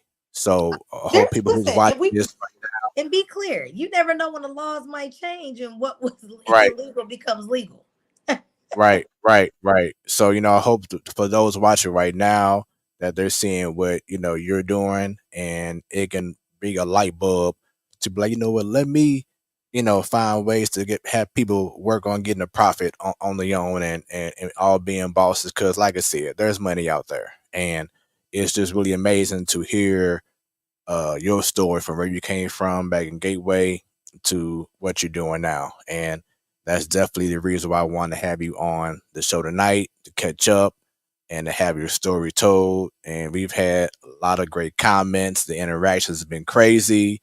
Once again, you and Brittany, y'all two act like I'm just in the middle of y'all show, man. I'm just sitting back like, do y'all thing. No, I couldn't do what you do, Smooth. I saw your setup last week, and I'm just like, no. I'm just really glad I missed the baseball conversation because I don't know nothing. Joe is very passionate about baseball. I feel guilty that I don't watch enough of it. I remember like Smooth. Do you still have that bracket that we did? I didn't know what I did wrong. Like Smooth was like, "Hey, you still got it." I'm like, I don't know anything about basketball. I mean about baseball, but I think Coach Stringer like had a basketball team on there for baseball standings, and I'm like, really?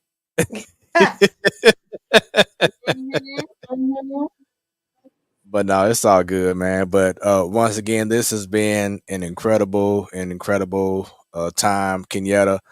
Did you have any special shout outs? Shout out to all my gateway people who was on the call today, on the show today, because they kept the comments rolling in. And that's it. I want to give the honor and glory to God and my mama.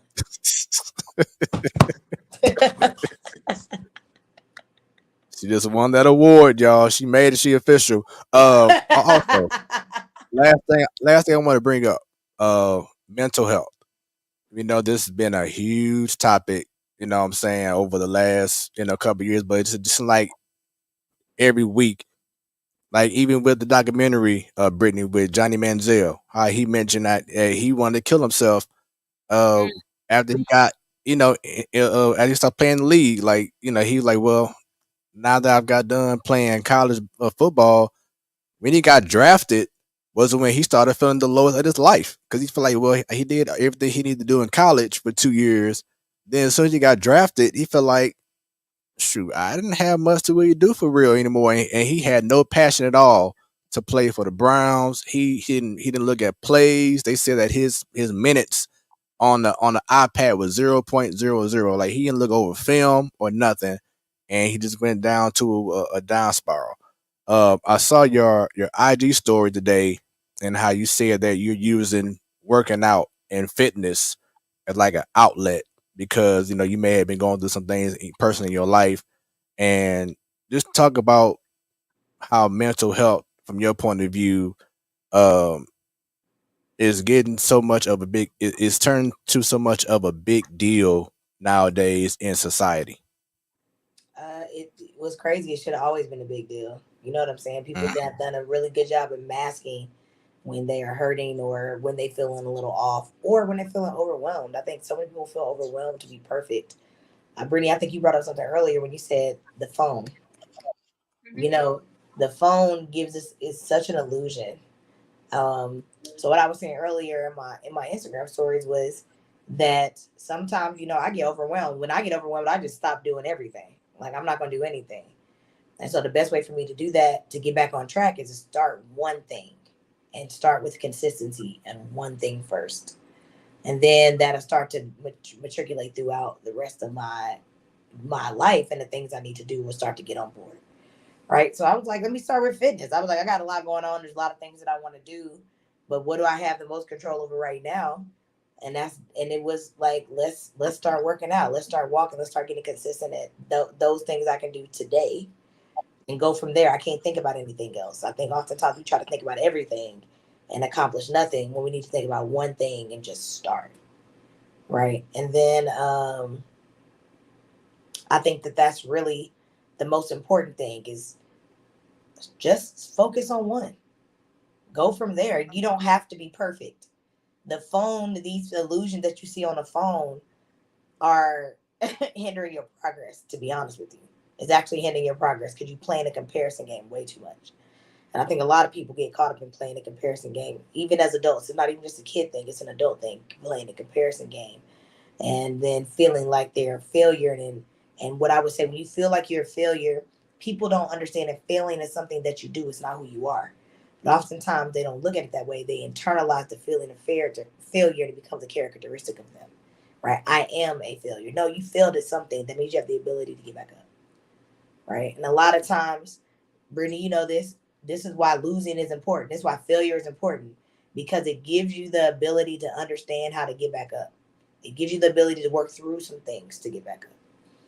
And I think that's where people are missing. People aren't learning how to fail until they're in their 30s, when you done got set in some of your ways, right? And so it makes it harder to get back up. Is it impossible? Hell no, it's not impossible. It just makes it a little bit harder. But you got to, failure is practice. You got to practice failing so you can practice getting back up. And I think that's where, and being able to not just, because what happens is kind of like people pray to go, like, get me around the situation. So no, sometimes you gotta go through the situation, right? Because when you're going through that situation, there's a couple skill sets that you need to learn. It's going to help you be sustainable in the space that you're looking to be in, right? I know, Brittany, when you said You said some key things when you talk about practice. I worked really hard. I had to start looking at the situation differently. When I messed up, I had to go back and figure out what was wrong, and then I had to make some adjustments, right? So that when you're operating at that level, it's sustainable for you. It is not a new feeling for you, right? And I think people in their life need to understand that you want to fail so you know how to get back up. So getting back up isn't so new every single time, right? It's a process. It's not gonna happen overnight, but maybe when you failed that first time I got back up, it took you 9 days. Maybe the next time it's 8. Right. So being able to calculate. And Brittany, you brought up earlier how you were so mad at the team for laughing after y'all had opportunity to beat Lafayette.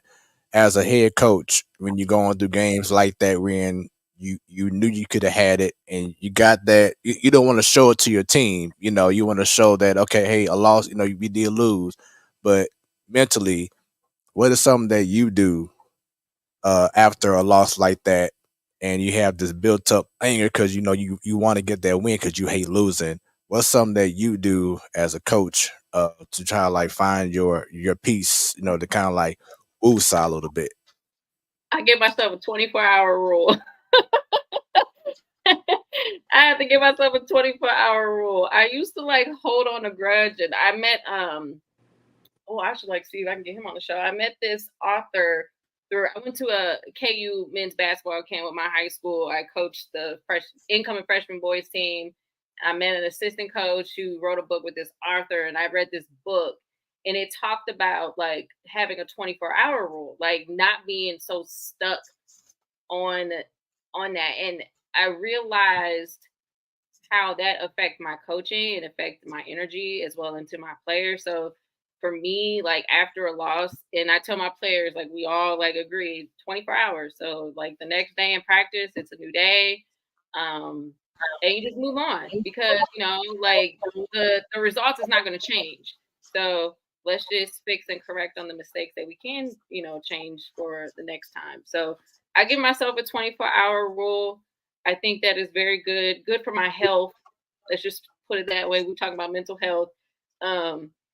Because like, yeah, I can stay mad about like a loss, especially like that specific one. Like I was really upset, because again, it's like, I shouldn't care more than you guys. Like, I mean, it's ridiculous. If I could go out there and do it for you, I would, but I can't, but yeah, I give myself a 24-hour rule and then I move on.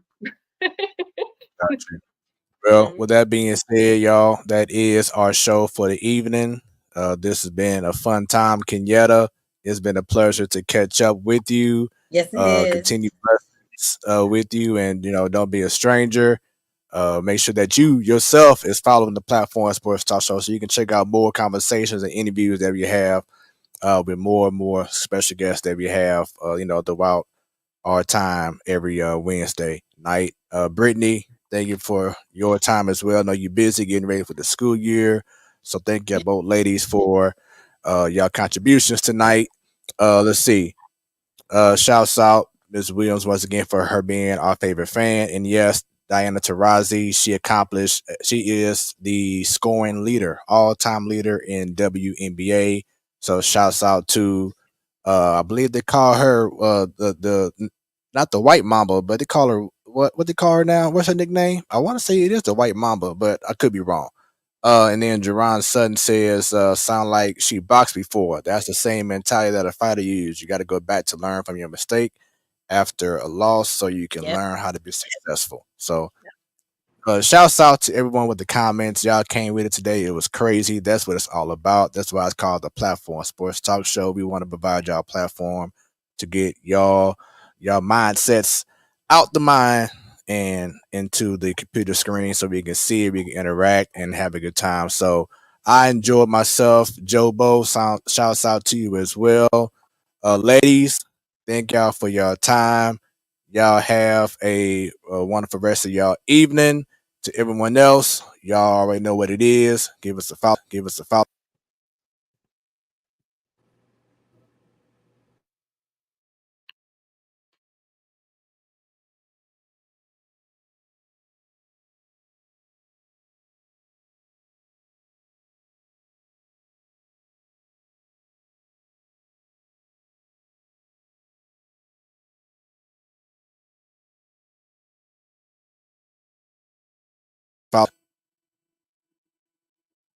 All right. Sorry about that, y'all. I went out for a second. But once again, give us a follow on Facebook, on Twitter, on that X, the platform Sports Talk Show on YouTube. Subscribe, click on that bell so anytime we go live, you will be notified. Once again, you can email us at platformsportstalkshow@gmail.com and on Insta at Platform Sports Talk. The show will be uploaded right away on Roku. So if you have a Roku TV, hit that plus channel and then just put in the Platform Sports Talk Show and you can add us. We are also on Hot 365 Radio, where it is always hot. Download the app on iOS, on Android, put in Hot 365 Radio, or you just go online and put in hot365radio.com. Once again, every first Wednesday of the month, you'll check out Brittany, Joe, Bunny, and on occasions, Andy Greer on Ladies Night. And every last Wednesday of the month, you have the Man Cave Stan, Sadal, Craig Black, who was at the house last week talking about community cuts for kids. And shouts out to T-Bone Funk as well as he's doing his thing with law school. Brittany, last thing. Did you see the tribute I gave to T-Bone? You watched the video? No, I haven't seen it yet. I need to watch it. Oh, okay. Yeah. I'm at good. I haven't. it was yeah. I'm at the he wanted to, he had his mask on. He wanted to, hold back the tears, you know what I'm saying? It was that dope. But you gotta check it out, man. It's dope. I'll send you the link to the episode so you can see it's at the very end. So just check it out. It's super dope, man. I amaze myself at times. But outside of that, thank you once again for your time and everybody else. Y'all have a wonderful rest of y'all week. The Platform Sports Talk Show. Boy Smooth along with Brittany, and we out.